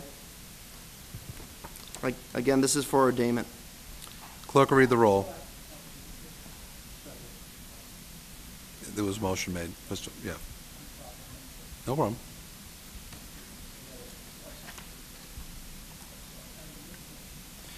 Okay, for ordainment. Counsel Capone. Yes. Counsel Della Sola. Yes. Counsel DeFlorio. Yes. Counsel DePiero. Yes. Counsel Hanlon. Yes. Counsel Marchese. Counsel Matusky. Yes. Counsel McKinnon. Yes. Counsel McLaughlin. Yes. Counsel Simonelli. And President Napolitano. Yes. 10 yeas, 0 nays. Okay, you have ordained item number 12. Clerk, read item number 13. Item number 13 is an ordinance offered by Councilor Anthony DePiero, an ordinance to better regulate lodging establishment licenses issued under the authority of the City Council. Favorable action? On the motion, could you, We have a motion for favorable action, seconded. On the motion, Where's the piece? Counsel McKinnon. Could you Capone, and describe what, DeFlorio. Yep. or give us a brief? Same thing, all this is doing is changing, so Counselor DePiero has been putting some things forward for lodging and lodging houses over the past couple of years. Our consultant and I discussed the separation of lodging and inn holders, because a lodging house is those multiple lodging houses that we currently license. An inn holder is a hotel, motel, bed and breakfast. Now that we are seeing hotel, motel, bed and breakfast in our community, we need to separate them under the state statute. So all we're doing is mimicking state law. We have a lodging license and an inn holder. They're going to be licensed similarly, but charged differently. Thank you. Favorable Con- action. And again, this is for ordainment. Okay, we have a motion for favorable action. Do I have a second? Second. Clerk will read the roll. Counsel Capone. Yes. Counsel Delasola. Yes. Counsel DeFlorio. Yes. Counsel DePiero. Yes. Counsel Hanlon. Yes. Oh, Counsel Marchese. Yes. Counselor Matusky. Yes. Councilor McKinnon. Yes. Counsel McLaughlin. Yes. Counsel Simonelli. Yes. President Napolitano. Yes. 11 yeas, 0 nays, Mr. President. You have ordained item number 13. Clerk will read item number 14. Item number 14. Mr. President, is an order offered by Counsel Fred Capone. In order to amend the legislative code for the City of Everett City Council and their offices. Counsel Capone. Thank you, Mr. President. Through you to my colleagues. Everybody should have a copy of this. This was given a while back. It's just a one-page rule of conduct. You may remember the reason why we had to do this is the administration had put together a code of conduct for employees under the executive branch. And where we're the legislative branch, we really don't fall under that. So at the time, I requested that we separate out of it, but that we would put our own rules of conduct together. And that's what you have before you. I think it's pretty straightforward. I think it's, for the most part, pretty much common sense. But if the clerk wants to read it, no, you can read it, Mr. Clerk, and I would ask for favorable action, but let the clerk read it first. Okay. It's Section I, Rules of Conduct. In recognition that the position of the city council member is a matter of public trust, and that in such capacity, city council members are the virtual face of the city of Everett, and notwithstanding or waiving the fundamental constitutional right to free speech and the expression, we acknowledge that the public comments and/or actions made by individual city council members may affect the reputation of the entire city council membership, the reputation of the city of Everett, and the reputation of the residents of Everett, and therefore hold ourselves to the following standard. A, members of the city council and its members should always conduct themselves with the proper decorum when in public. B, members of the city council and its employees should always treat others with the appropriate level of respect and courtesy. C, members of the city council and its employees should refrain from making any derogatory or demeaning comments or statements about others based on creed, faith, national origin, sexual orientation, physical or mental disabilities, or family heritage. Postings or entries made by any member via social media outlets shall constitute public comments that are subject to this rule. Second motion. And just so you know, there were just a few other minor amendments. We used an AKA, so, because we are called either officers or employees, changed one thing to council, and the only time, we changed one more thing, the president does not sign off on a salary increase generally unless the money is budgeted in the budget. If anything above and beyond the budgeted amount has to come back for a 2/3 vote of the city council. But if we have it in our salaries account, we can write it. If not, we have to come back for approval. Those were the changes, if I'm correct, right, Councilor Capone? Favorable action as amended? Okay, we have a second. Clerk will read the roll. Favorable action. Counsel Capone. Yes. Counsel Delasola. Yes. Counsel DeFlorio. Yes. Counsel DePiero. Yes. Counsel Hanlon. Yes. Counsel Marchese. Yes. Counsel Matusky. Counsel McKinnon. Yes. Counsel Simonelli. And President Napolitano. Yes. 11 yeas, 0 nays, Mr. President. You have ordained item number, you've passed item number 14. Clerk will read item number 15. Item number 15, Mr. President, is a resolution offered by the entire City Council that Mr. Robert DeSalvio of Encore Boston Harbor appear at our next meeting to discuss the need for a pedestrian footbridge over Route 99, Lower Broadway. On that motion? I mean, on the Counsel McKinnon. resolution. Through you, Mr. President, I spoke to them, and they are suggesting that we refer this to the second meeting in January meeting, so that they can come in and do what they have to do. So I'd like to refer this to the second meeting. In January. This, Well, under can I our reintroduce? new rules that we just accepted, Oh, we boy. actually can postpone for, what was it, Counselor Cologne, 2 meetings? Or 60 days, 30 days? Do that into a new session? Can we Yes, just reintroduce? because it's not a new branch. If not, what we'll do to be safe, we'll suspend the rules, and we'll postpone it to whatever meeting. Second meeting in January. becomes That work? one deal. Yeah. Second meeting, you said, right? So a motion to postpone suspend the rules. Do I have a second? Second. All in favor? Aye. Opposed? The ayes have it. We have a motion to Second hold this meeting in over to the January. second meeting of January. Do I have a second? Second. All in favor? Aye. Opposed? The ayes have it. Clerk will read item number 16.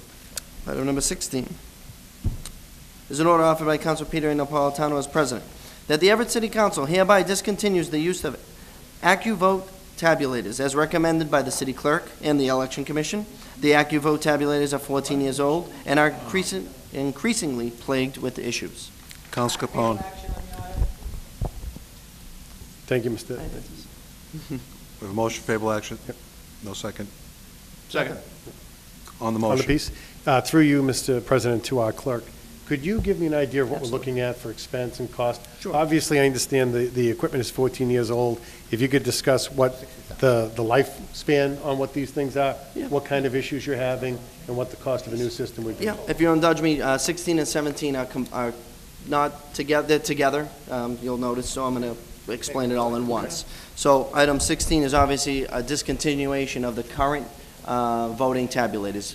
As city clerk and as an election commission member, I've myself have dealt with multiple issues the last few elections. The lifespan on these machines are no more than 10 years. We're 4 years past that. We know in Everett, we like to get every dollar we can out of stuff, and I mean, that's great. But the problem is elections are a one-time thing. If there's a mistake or an issue, it falls on me and the commission, and, you know, it really would be a help to have these new machines. We've already budgeted them.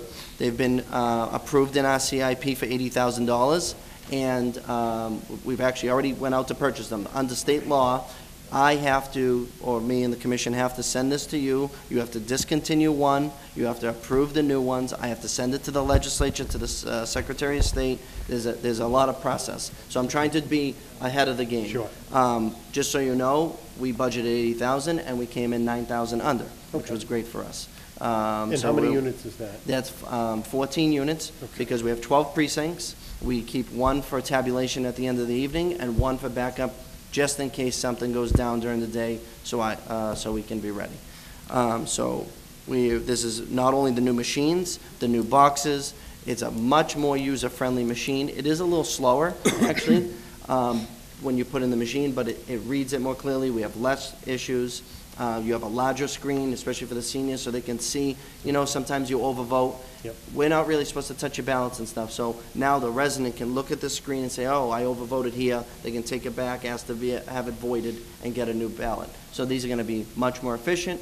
We'll be training in April on them, and they'll actually roll out for your municipal election in 2019. Okay, and the last question I have on it is lifespan on these? Same 10 thing, years? they're about 10 years. I mean, Okay.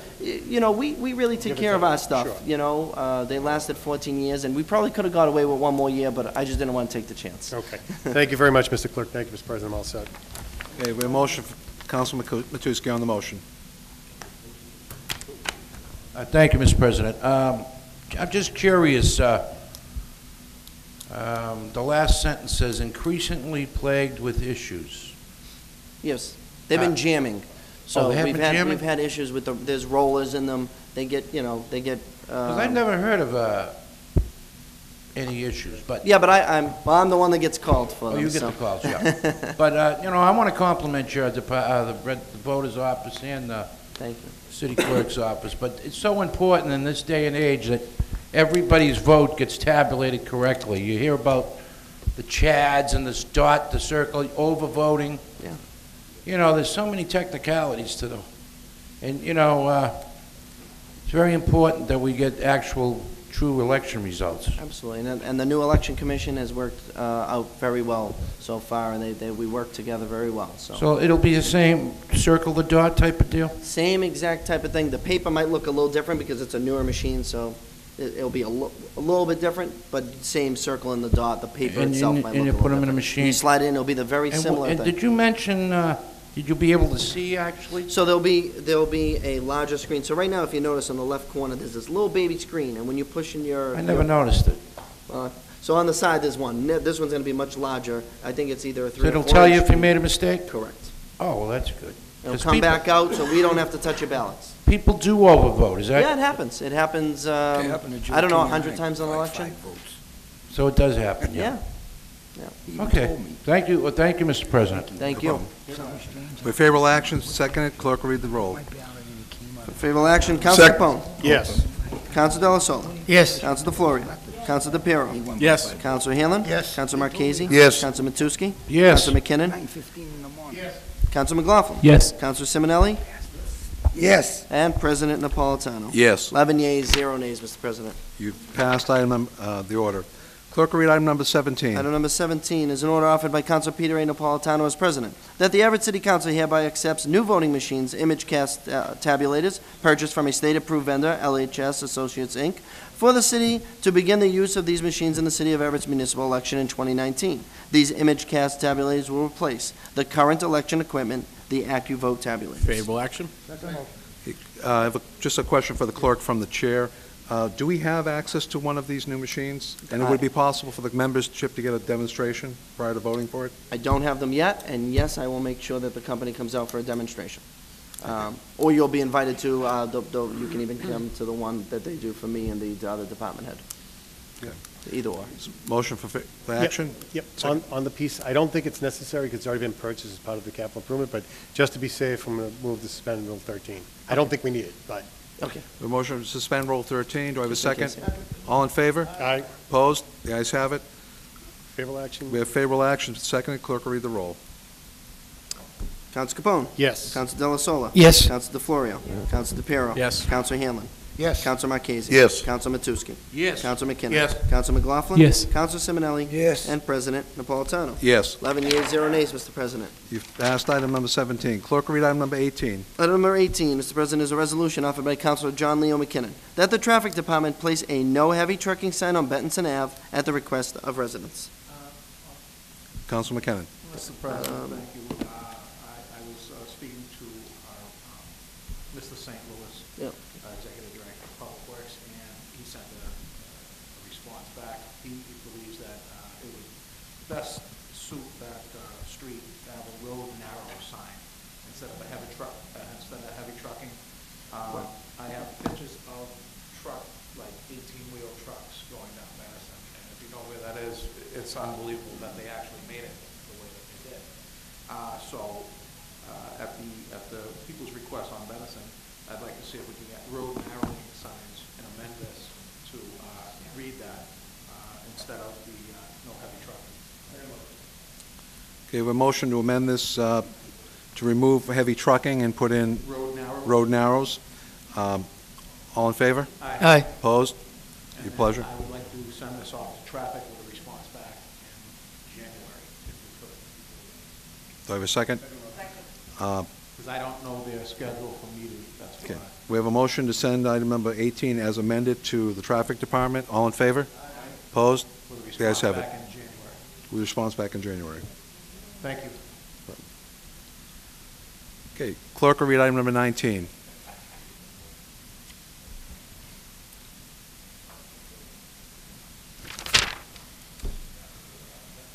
Item number 19 is an ordinance offered by Councilor Peter A. Napolitano as president. That Chapter 13 of the revised ordinances is hereby amended by adding a new section, Section 13-17, use of disposable plastic bags at retail business establishments. Okay. Mr. President? Are we on? You're on number 19, the plastic bag. Oh, 19. Yeah, on this, That's all right. we received some information tonight on this, but could you give us a brief? So this is nothing to do, I didn't draft this, but the people that are here, Ms. Catherine Rollins, the Deputy Director, Deputy Chief of Staff is here. Okay, but I believe they're going to get. Whatever you want, I don't know if you want, she's here, I just wanted to let you know. That's right. That's right. That's right. In favor of this tonight. That's right. It's up to them. Okay. Councilor Councilman Capone. Thank you, Mr. President. I'll yield to my colleagues, but whatever their will is, I just got this today, and there's no way I'm going to be able to go through this before I vote on it, even with a presentation from the city solicitor or anyone else. It might help to have an overview before we review it, but I'd be looking that we postpone it to our next meeting. It's definitely the right way to go from an ecological point of view. It follows up with, the ordinance that I co-sponsored years ago about the balloon release. It's harmful to the environment. The problem, and the thing that we need to keep in mind, is that as much as it is good for the environment, this is going to take some coordination, and it's going to take some time for people to get used to this. You're going from plastic bags to either paper bags or the reusable bags. There's probably going to be an increased expense with it, because when you go in, unless you bring your reusable bag or your paper bag, they're going to ask you if you want a bag like they do in Somerville. There's going to be an extra expense. And it needs to be, and I don't know if it's in there, but there's going to need to be some sort of a grace period to kind of ease it through. So if my colleagues would like to hear from a member of the administration, I'm more than happy to listen to it. But at the end of the day, I'm going to ask that we postpone it to the next meeting anyway, just to get more info. But I'm open to whatever my colleagues want. Councilman McKinnon. Thank you, Mr. President, and I welcome the thoughts of my councilman from Ward 1. Also, I received this just today, too, so I need time to take a look at it. So if we could actually have time, but is there a presentation, all I need to know is there going to be a presentation available when we request it? Should be. So, Ms. Rollins is saying yes. Yeah, you okay. So at that time, then we can, we don't have to sit here and No. debate this tonight. We can wait, have the presentation, and go over it, so. You can ask a few questions just so you know generally why Okay. you want it. It's your choice. To me, it doesn't matter one way or the other. If we need an overview and my colleagues feel the way that we should go with the overview, she's here now, we might as well just have the overview. Okay. Yeah. Are you making a motion? I'll make a motion to have Ms. Rollins come before us. The motion to have Ms. Rollins come before us. Second. All in favor? Opposed? The ayes have it.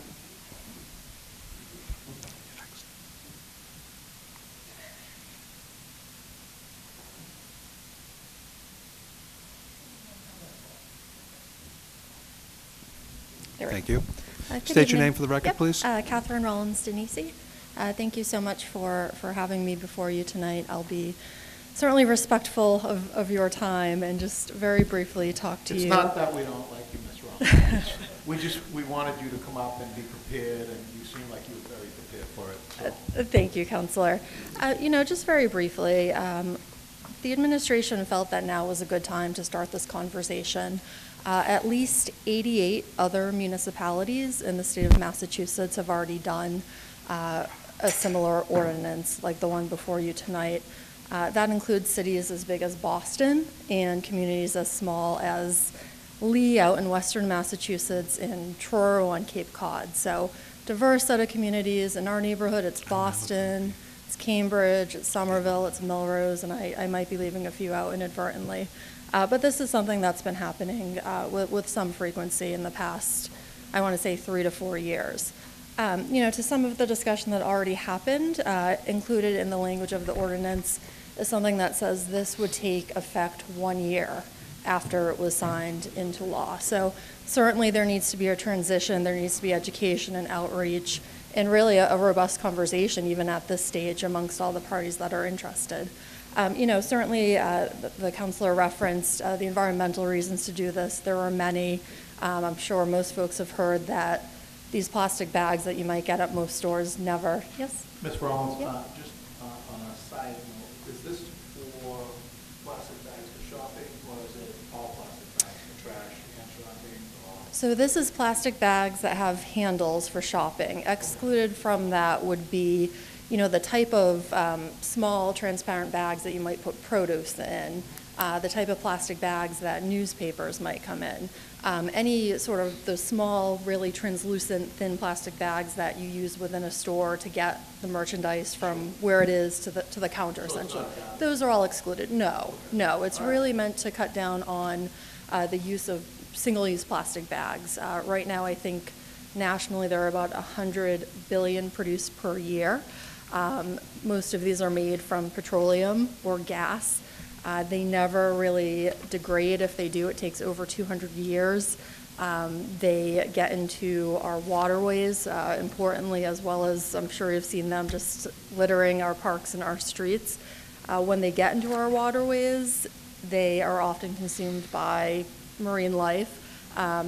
In addition to just sort of being concerned about ecological conservation overall, that's of interest to us because they can actually bond with toxins and contaminants like PCBs, which then get into our food stream if you're consuming any type of fish. So there are health impacts on human beings, and that's been pretty well documented. Grants available for this? You know, there may be. Other communities have worked with sort of outside entities to provide reusable shopping bags to folks, because really it's a matter of reforming habits. I would like to point out that these single-use plastic shopping bags weren't really widely available until the 60s. So I know we've all, grown up with them and we see them as second nature, but they weren't always in use. So to me, that suggests there are alternatives like paper or preferably the reusable bags. So there's that. And then I'd also just like to make the point on the cost side of plastic bags. For one thing, I would argue that the city is in one way bearing the cost of the use of disposable plastic bags. And that's because, again, as I referenced them getting, onto our streets and into our parks and our waterways, our DPW guys are trying to clean those up. Additionally, they're getting into our recycling, and I know you all are well aware of the cost of recycling and how much it has risen. When folks put plastic bags into recycling and it goes to the facility that has the automatic sorters, those plastic bags jam up those sorters. And so every time that happens, a human employee has to go and pick those bags out of the machines and restart everything. That is directly a cost that we bear if those plastic bags are within our recycling stream. So that's why the change with recycling. Yes, and as this goes forward, I know that our DPW director, Greg St. Louis, would love to talk to you more about the numbers behind it and how much it's costing us.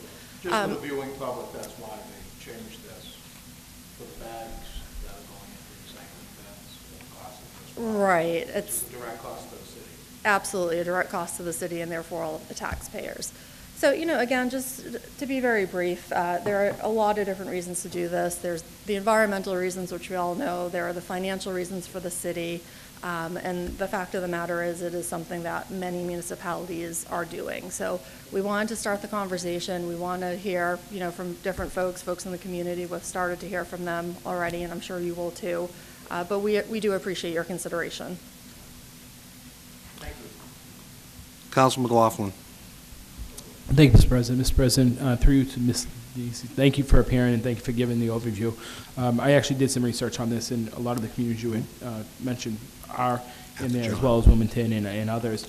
But there are some negativity to this also.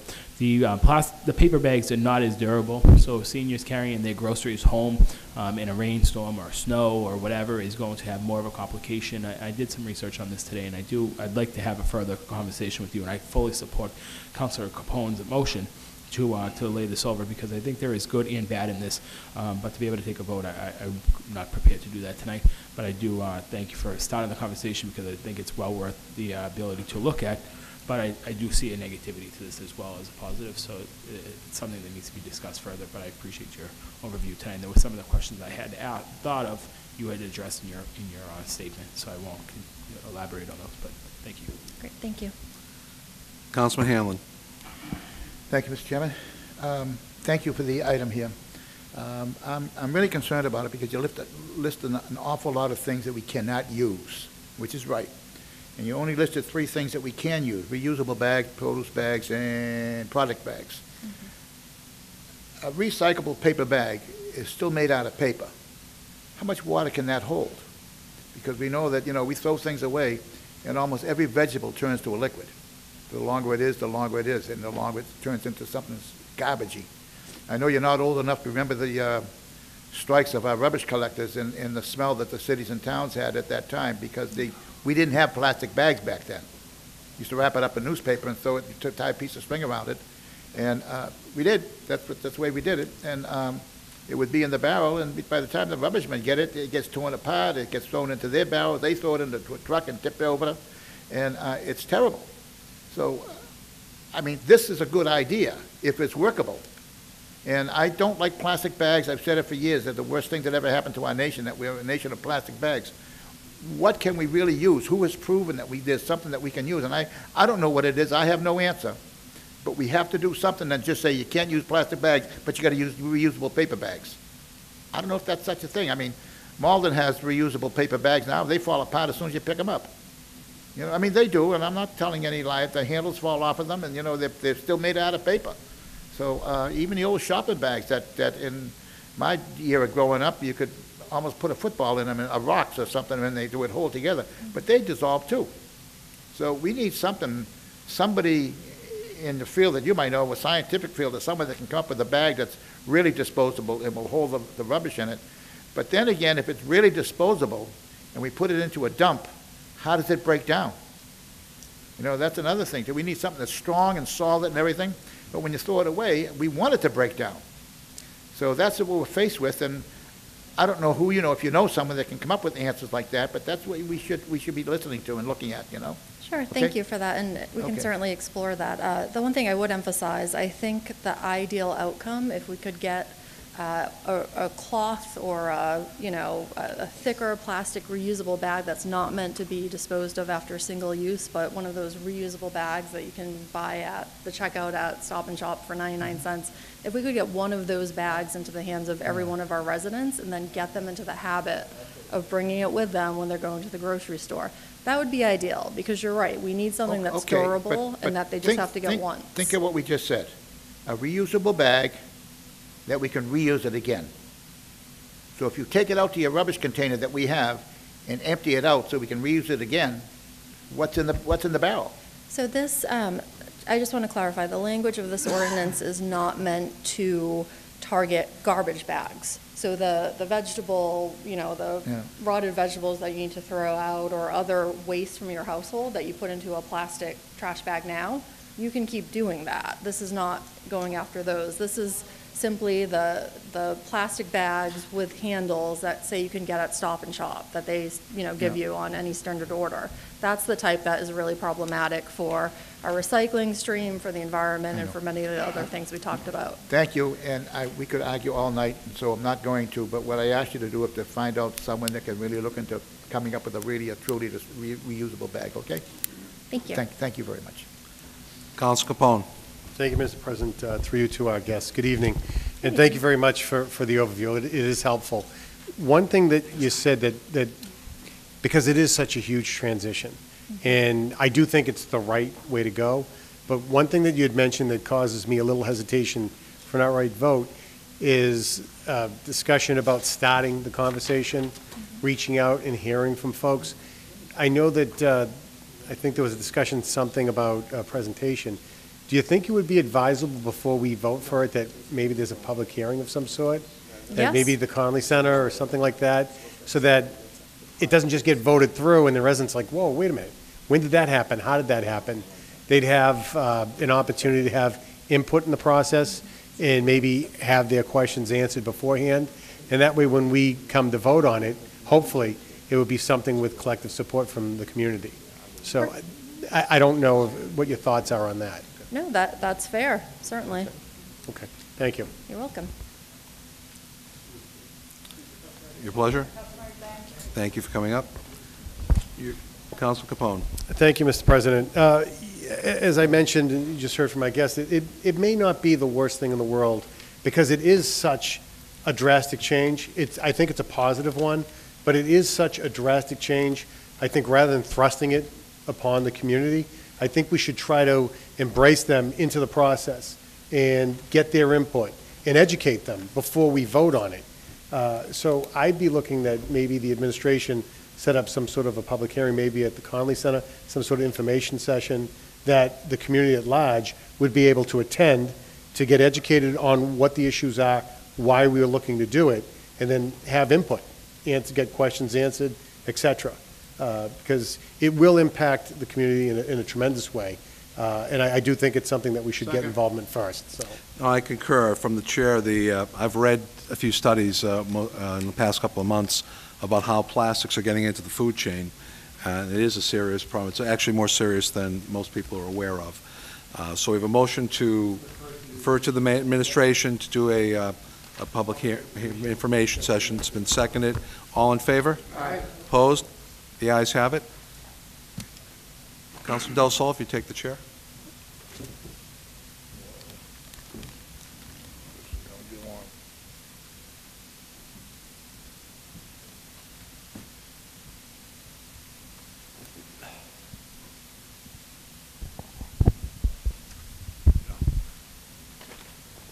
Mr. Chairman, I'd like the motion to take item number 20 and 22 collectively.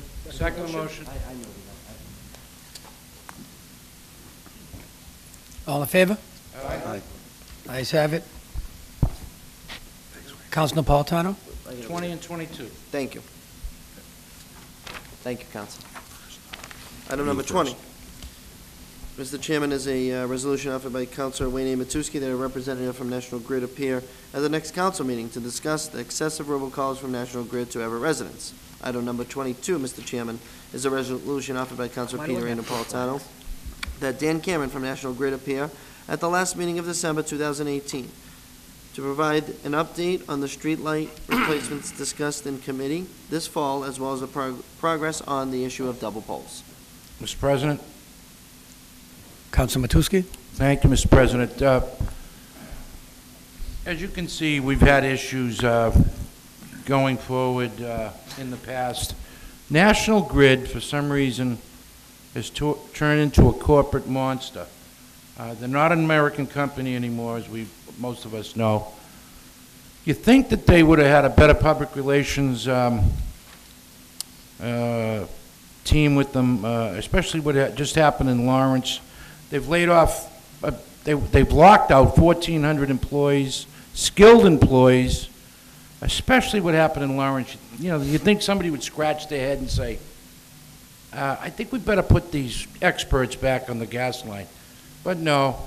Now we have another issue. Now, I've talked to 2 councilmen tonight to my left, and I'm not the only one that gets robocalls from National Grid. I have a landline, okay? I don't know about cell phones, but that's another matter. Needless to say, they're very clever people. Now, I don't know if National Grid has given permission to these robocall people. They're working for them, but they're using the name National Grid. On my caller ID, it comes up Commonwealth of Mass. I thought it was some of my friends at the State House calling me. Turns out it was somebody from National Grid. Another one was just a random number, or a city, Salem, Mass, for instance. This has been going on with my neighbors who are elderly. One woman fell to answer the phone thinking it was her daughter that she's been waiting for a phone call for 6 years, and she tripped, hurt herself. I mean, for a robocall. And they're all under the guise of National Grid. Now, these 2 councilmen have received calls. I haven't asked the rest of this body about it, but I want to know what gives them the right to, I can understand, like I told a few months ago, somebody owed $12, and they were never late in their life on an electric bill, Mr. President. You owe $12. Well, I mean, come on. They're nickel and diming us to death. And yeah, and that's right, Councilman McKinnon made a good point here. But, we've got rodent problems when they dig in. We give them the permits to do all this work. We're very nice to them. I just want these robocalls to stop in the city of Everett, okay? I can't save the world here. I got news for you. I'm tired of it. And, robocalls are very inconvenient. I don't know. Maybe it's my phone. I've had the same number for so many years. And my mother downstairs, she goes, gee, I don't even answer the phone anymore. I said, Ma, you don't answer the phone. She goes, they're robocalls. And my neighbors across the street, and I've got plenty of friends in Everett that are telling me the same story. So I want, Mr. Cameron to come up here and explain. And maybe they don't give the authority to these companies that are calling. And I want him to, and I brought this up before to him briefly. And Councilman Napolitano has a piece on here with the, we want to get an update on the street lights. We're getting the bums rush here. We're not a third world country. fix the lights, there's many light, you know, it goes on with the National Grid. I'm very disappointed with them, to be honest with you. We're very nice to them, giving them the permits. Of course, we have to do that for progress in this city, but, you know, I don't know what more we can do, but they're turning out to not be such a nice company. And I'm going to give you one more. I know I'm getting close to 5 minutes here, but I talked to a gentleman the other day. He got an electric bill that was exorbitant for like $220, so he calls up National Grid. He says, I've been paying $62 a month roughly for the last 10 years. Now all of a sudden I'm $220? Well, sure enough, thanks to him calling, they're fudging around with the, if you get an electric bill that seems to have increased, not to mention these other companies that are coming in to bid on these wattages and so forth. I'm just so confused with the whole deal with them. And I want somebody up here to explain it and stop some of these robocalls and get to the bottom of it. Thank you, Mr. President. Thank you, Councilor. Councilor Napolitano. Thank you. I mean, I can't concur anymore. Look, we've always had a good relationship with National Grid, but something is clearly wrong. I get the robocalls, same thing. I have no idea whether they're legitimate or not. They come across on numbers that are hard to track. You know, most scam callers, if you call the phone number back, you'll get a message saying the number's disconnected. I can't be bothered to do that with the National Grid numbers because I knew, again, we were going to be bringing Mr. Cameron back up here. So that's one important issue because it is impacting our community. But the other thing is that we had Mr. Cameron up here less than 2 months ago. And in the process there were all kinds of promises made about lights being replaced. Councilman McLaughlin had a resident come up with a piece of a light that fell off a light. We couldn't have stressed it any stronger in committee about the situation. And the motion was to send it back to sponsor with no accountability on Mr. Cameron. We got a lot of promises, and any one of us, as you drive through the streets, they're not fixing these lights. And we have no idea what the heck happened to double poles at this point. It's gone under the radar. Enough is enough. I don't know about anybody else in this room, but if we can't get these problems resolved, if they cannot act as a good neighbor, one, I don't agree that we should be hounding a representative coming up here for a license. That's an engineer or a subject matter expert. They're not in a position to be able to bring the message back to the powers that be. Mr. Cameron is. And I think if this is not going to be resolved, if we're not going to see some fair service in the city, then I think the first of the year we should consider a moratorium. If that doesn't send a message, a 6-month moratorium on license and permitting, I don't know what else will.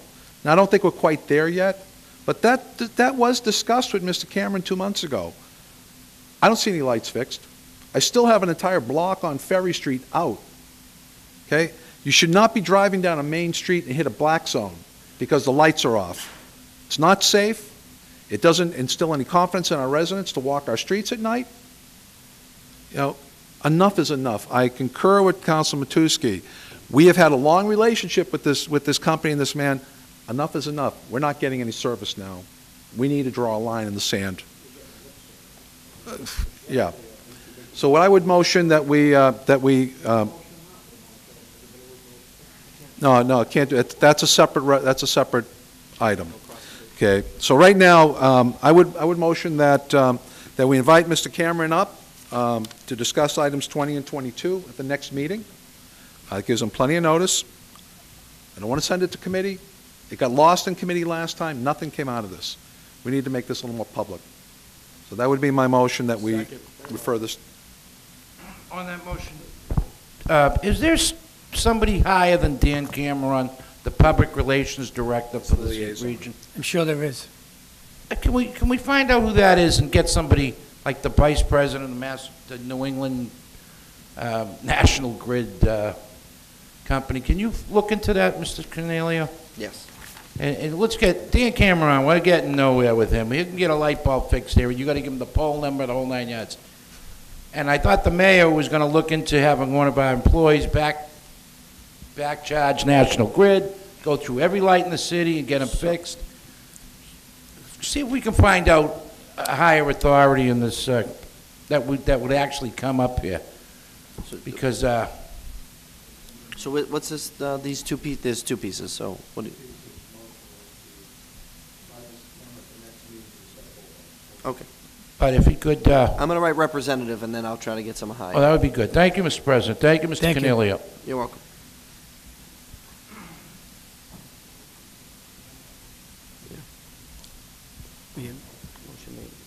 Council McLaughlin. Thank you, Mr. President. Mr. President, through you, just to Mr. Canelio, he is actually one of the authority appointees by the mayor on the light poles. I do have an update. So I was just wondering if he had an update of where he has been in progress and what his success has been So with we getting. we have another meeting this week. I had a meeting last week internal. We're going to have another outside meeting. And about 2-3 weeks ago, we had a meeting with Verizon, National Grid, Comcast, and I'm missing somebody, but I'll remember later. There was 4 companies there. We discussed the double pole issue. We now have authority to go into this tracking system ourselves, so that way we know where the double poles are, who's holding them up, and why. So your representative, myself, the Assistant City Solicitor, the Wiring Department Head, and the ISD Director have all taken some charge over this. We've sent out people to assess all the poles as much as we can. We know that at one time we had over 300 double poles, and we are down in the 50 range now, which is good but not great, right? So we've seen progress over the last couple of years, but we want to see it down closer to 0. I mean, I don't think we'll ever see 0 because they'll always rotate in and out, but we want it lower, right? So I am still working with them. We have seen some progress. Same thing on the streetlights. They have started to come in. Mr. Cameron has assured me, and I made sure that he understood that I want to see a progress report from him that I can issue to you. So I want to see a sheet of what was out, so say there were 400 lights, and what has been done since he assessed that, so I can present to you. I do expect that very soon, and if I don't, well, it'll be, in your hands, but I am trying to spearhead as much as I can.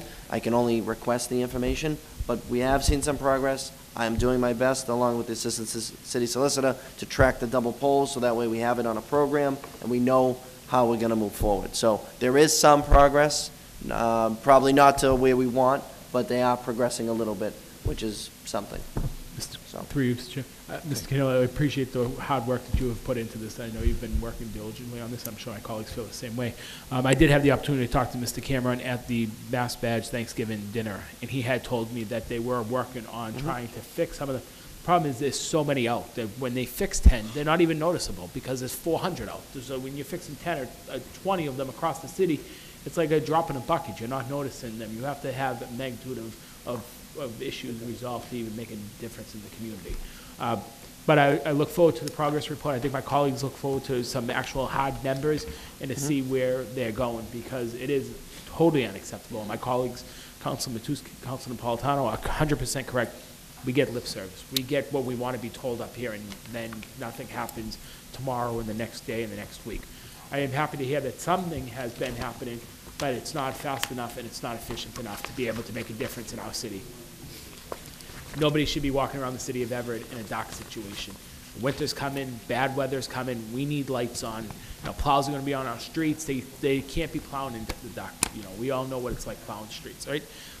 Need to get this resolved. And I thank my colleagues for bringing the issues forward, and I look forward to some hard numbers in the coming weeks. Councilor Hanlon. Councilor Hanlon. I just want to second the motion of Councilor Napolitano to take items 20 and 22 and refer it to committee and invite Mr. Cameron here. We have Refer it here, right? Councilor McKinney on the motion. Refer it to this committee here. I mean, to this meeting here. This board. Next week, yep. Second. Councilor McKinnon. Thank you, Mr. President. I'd like to make sure that we request from the clerk, I know that he's working on getting into their system, if we could have a physical copy of that, what poles are out, what lights are out, so each individual here on this board here can have a copy of that, and see if it's affecting their area as well as other areas in the city. Yep, I'm writing a note so I have it for the next meeting. Thank you. You're welcome. Councilor Florio. I just want the clerk to know that there's a light out on the bottom of Dyer Ave, in case he hasn't seen it. Yeah. And the other question I want to know from the administration, how much electricity, is our electric bill going down with all these lights being out? Well, Council, I have a street light out on my street also. So I don't know how much money we're saving, and if we're not saving any money, there's something wrong, because the electric is still going to the bulbs that are out. Thank you. Okay. Any more debate on this piece?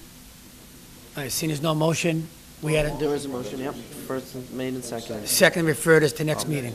On both pieces. With a items copy 20 of and the 21. information. This is on 20 and 21. 20 and 22, sorry. 20 and 22. Correct. Copy Yes. and a representative. All- Yep, I have those You get notes. that? Yes, I do. All in favor? Aye. All opposed? Ayes have it. Clerk, read the next one. Item number 21, Mr. Chairman, the final piece of business is, Mr. Chairman, a resolution offered by Councilor Fred Capone and Councilor Michael McLaughlin that representatives from Encore Boston Harbor, Eversource, and the City of Everett appear to discuss the construction on Lower Broadway, its impacts on the neighborhood, both residential and commercial, expected duration and possibility of altering the work schedule to provide relief to those negatively affected. Thank you, Mr. President. I don't know how accurate the information is. I have no reason to doubt it. I've received numerous calls from the businesses down the line area. The whole construction process is working a great inconvenience for all of us as a community, et cetera. But I was told that there was a meeting on a Monday with the local businesses, and they were informed that work was going to happen in the spring. And then that Thursday, 3 days later, they got notice that, nope, sorry, the work's going to be happening the next day. Now, I don't know if that's true. Again, I have no reason to doubt it. Work had started. I don't even know if the work is completed. I do know that I spoke with a representative from Encore, and they said that, you know, the weather had turned, so we decided to jump on it, which is fine. But the problem is, with that minimal notice, that put the entire area and all those businesses in a very difficult situation. Now, I don't know who authorized the work that quickly, or if it was just taken upon themselves, but I think we need to find out. And I think that the questions we need to have answered is, what actually happened? How did it happen? And then, this isn't in our purview, but if this was a unilateral decision or a unilateral move to get this work done because the weather improved and people were provided with very, very short notice, I would say that's unfair, that's unprofessional. And although it's not in our purview, there really needs to be a conversation as to what they're going to do to compensate those businesses. You're talking about people who are losing a ton of money, and more importantly than that, you're talking about small businesses that are trying to earn a living, that have employees that are trying to support their families, and all of a sudden, overnight, boom, that's it, you're not going to have a job. People can't get there. So that was a very significant situation. And if we can't do anything with that, we have to understand how it happened and make sure this never happens again. So I don't know what the appetite is for my colleagues. I would make one of two suggestions, and I'm happy with either. I would say either we have this at a committee of a whole, if there's a general interest of everyone, and if that appetite is not there, at a minimum, I would want to refer this to Business Community Development. I'd like to invite someone from the mayor's office, a representative from the engineer, a representative from Encore Boston Harbor, and a representative from Eversource. And I would want these to be people who could speak to what actually happened, why it happened, who authorized it, and what we're going to do going forward to make sure this never happens again. So I will leave it to my colleagues whether they want a committee of the whole, and if that's not there, then Business Community Relations. I think we should invite the, Councilman Delsol. Yeah. Yeah. Well, Excuse me, one second, I apologize, Councilman. Councilman McLaughlin. Thank you, Mr. President. Mr. President, I echo the comments of Councilor Capone. I got several phone calls over the weekend and early that week of serious concerns. Exactly what Councilor Capone had just spoke about. I was told the same timeline that on a Monday there was no plans, and by Tuesday morning the whole area was shut down and somebody had approved this magnitude of work to be done. I'm not even quite sure why we're allowing Eversource to do their project. To be truthful, it has no benefit to our community, and they're causing a huge disturbance in that area that's already under serious construction. I echo the comments of Councilor Capone, and I think it needs to go to a committee of the whole, because I think there are severe answers that need to be given so that this never happens again. There's hundreds of thousands of dollars that were interrupted in businesses on Lower Broadway over a 10-day span because somebody thought it was okay to just allow them to go forward. And not to say any one individual is at fault. I think there's a magnitude of people that are at fault, and I think we need to get to the bottom of it, because I think it's our responsibility to protect all residents and all business owners, not just a handful of our friends or selected business owners that we want to support. I'm a huge supporter of that area, but I need to make sure that everybody else is treated fairly and their businesses as equally protected. Thank you, Mr. President. I'd like to see if there was even a traffic plan for this, because I know the project on Ferry Street, there was no traffic plan. They sat here and told us that the police make the decision. So obviously, you get a road like that, you're gonna shut it down, their life is a lot easier. So I could probably, I'm not gonna guarantee a bet on it, but I'd love to know if there was ever a traffic plan for this project, and was it approved by the city to shut down 99 for a weekend or whatever it was? So I'd like to see if someone comes up next meeting, or we have a committee meeting on this, to see if there was a traffic plan for that project. Thank you. Councilman Del Florio. Thank you, Mr. Chairman. I don't think this just is an Eversource problem, okay? This is more than Eversource problem. Because what happens is the casino has employees that have more than one shift. So what's happening is people that own trucks down there and own companies down there, the police is letting all the employees crossing the street, and they're holding up the trucks coming out. There's a business owner down there that can't get to his office. It takes him an hour and a half because of the police officers stopping for the employees to go and not letting the other one go. So I think we have a little concern over here overall that the wind people need to come up here, because it's not just Eversource. This is also, maybe have the chief come up, the traffic. How would they determine how to cross people across the street and not letting the other business people go? So you're at a standstill for an hour while these employees are going back and forth. And I understand we want the casino, and I understand there was going to be an issue or a problem with construction, but not to hurt the business people. Okay? You know, unfortunately, maybe the employees have to wait 10 minutes while the trucks are moving. So it's got to be fair across the board. So maybe we should have the chief up here also to explain to us how the traffic is being determined down there. Thank you. Thank you. From the chair, I mean, I concur. You know, the perception that small businesses make money hand over fist is a false perception. You know, if their customers cannot get into their businesses to utilize their services, it doesn't change their overhead. It doesn't change their inventory. It doesn't change their salary. They still pouring money out without any means of being able to recover those figures. So this is a very serious problem. Councilman McKinnon. And I'll be brief. That's why we need them to come up here and explain to us what they're going to do when that becomes a municipal lot right next door to their property.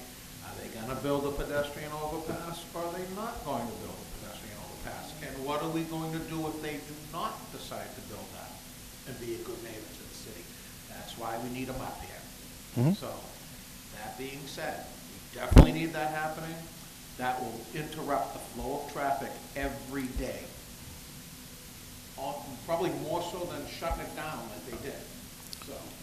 Okay. Now, remember, there's already been a motion to refer this to Committee of the Whole, and who to invite. So, again, on the motion, Council McLaughlin, then Capone. Mr. President, on the motion, could we take item number 15 and merge that into the same meeting and have a meeting to talk about the pedestrian footbridge at the same time? If all the individuals are going to be here, let's have one meeting and get everything out on the table at a Committee of the Whole and bring everything together. If I could, from the chair, Councilman, and again, you do what you feel is comfortable, but again, with them building a footbridge, that's going to further impact the traffic situation down there. I'm not saying it's not necessary, it is necessary, but while they're here and we're talking about how they're determining traffic flow, how they determine who's disrupted, how they contact businesses, that is an issue. Sure. Okay. Absolutely. And my other on the motion. Councilman McLaughlin, you could saw we the floor. just send out an invitation to the surrounding business owners if they want to come up and explain to us what they're witnessing and what they're going through, so that we have firsthand knowledge of what they're experiencing every day. Could we send out a neighborhood notice to those abutters to that meeting, so that they can come up and actually You get could firsthand- motion to add that to the. So I'd like to add that to the motion as well. Councilman McKinnon. On that as well, I thought, and I want to remind my colleagues, if I'm mistaken, just let me know, but I thought we were supposed to revisit this traffic scheme that they had, and if there was any impact whatsoever after being done, it was sort of like an insurance policy that we could revisit that at that time. So, it was only 6 months. Every 6 months, okay.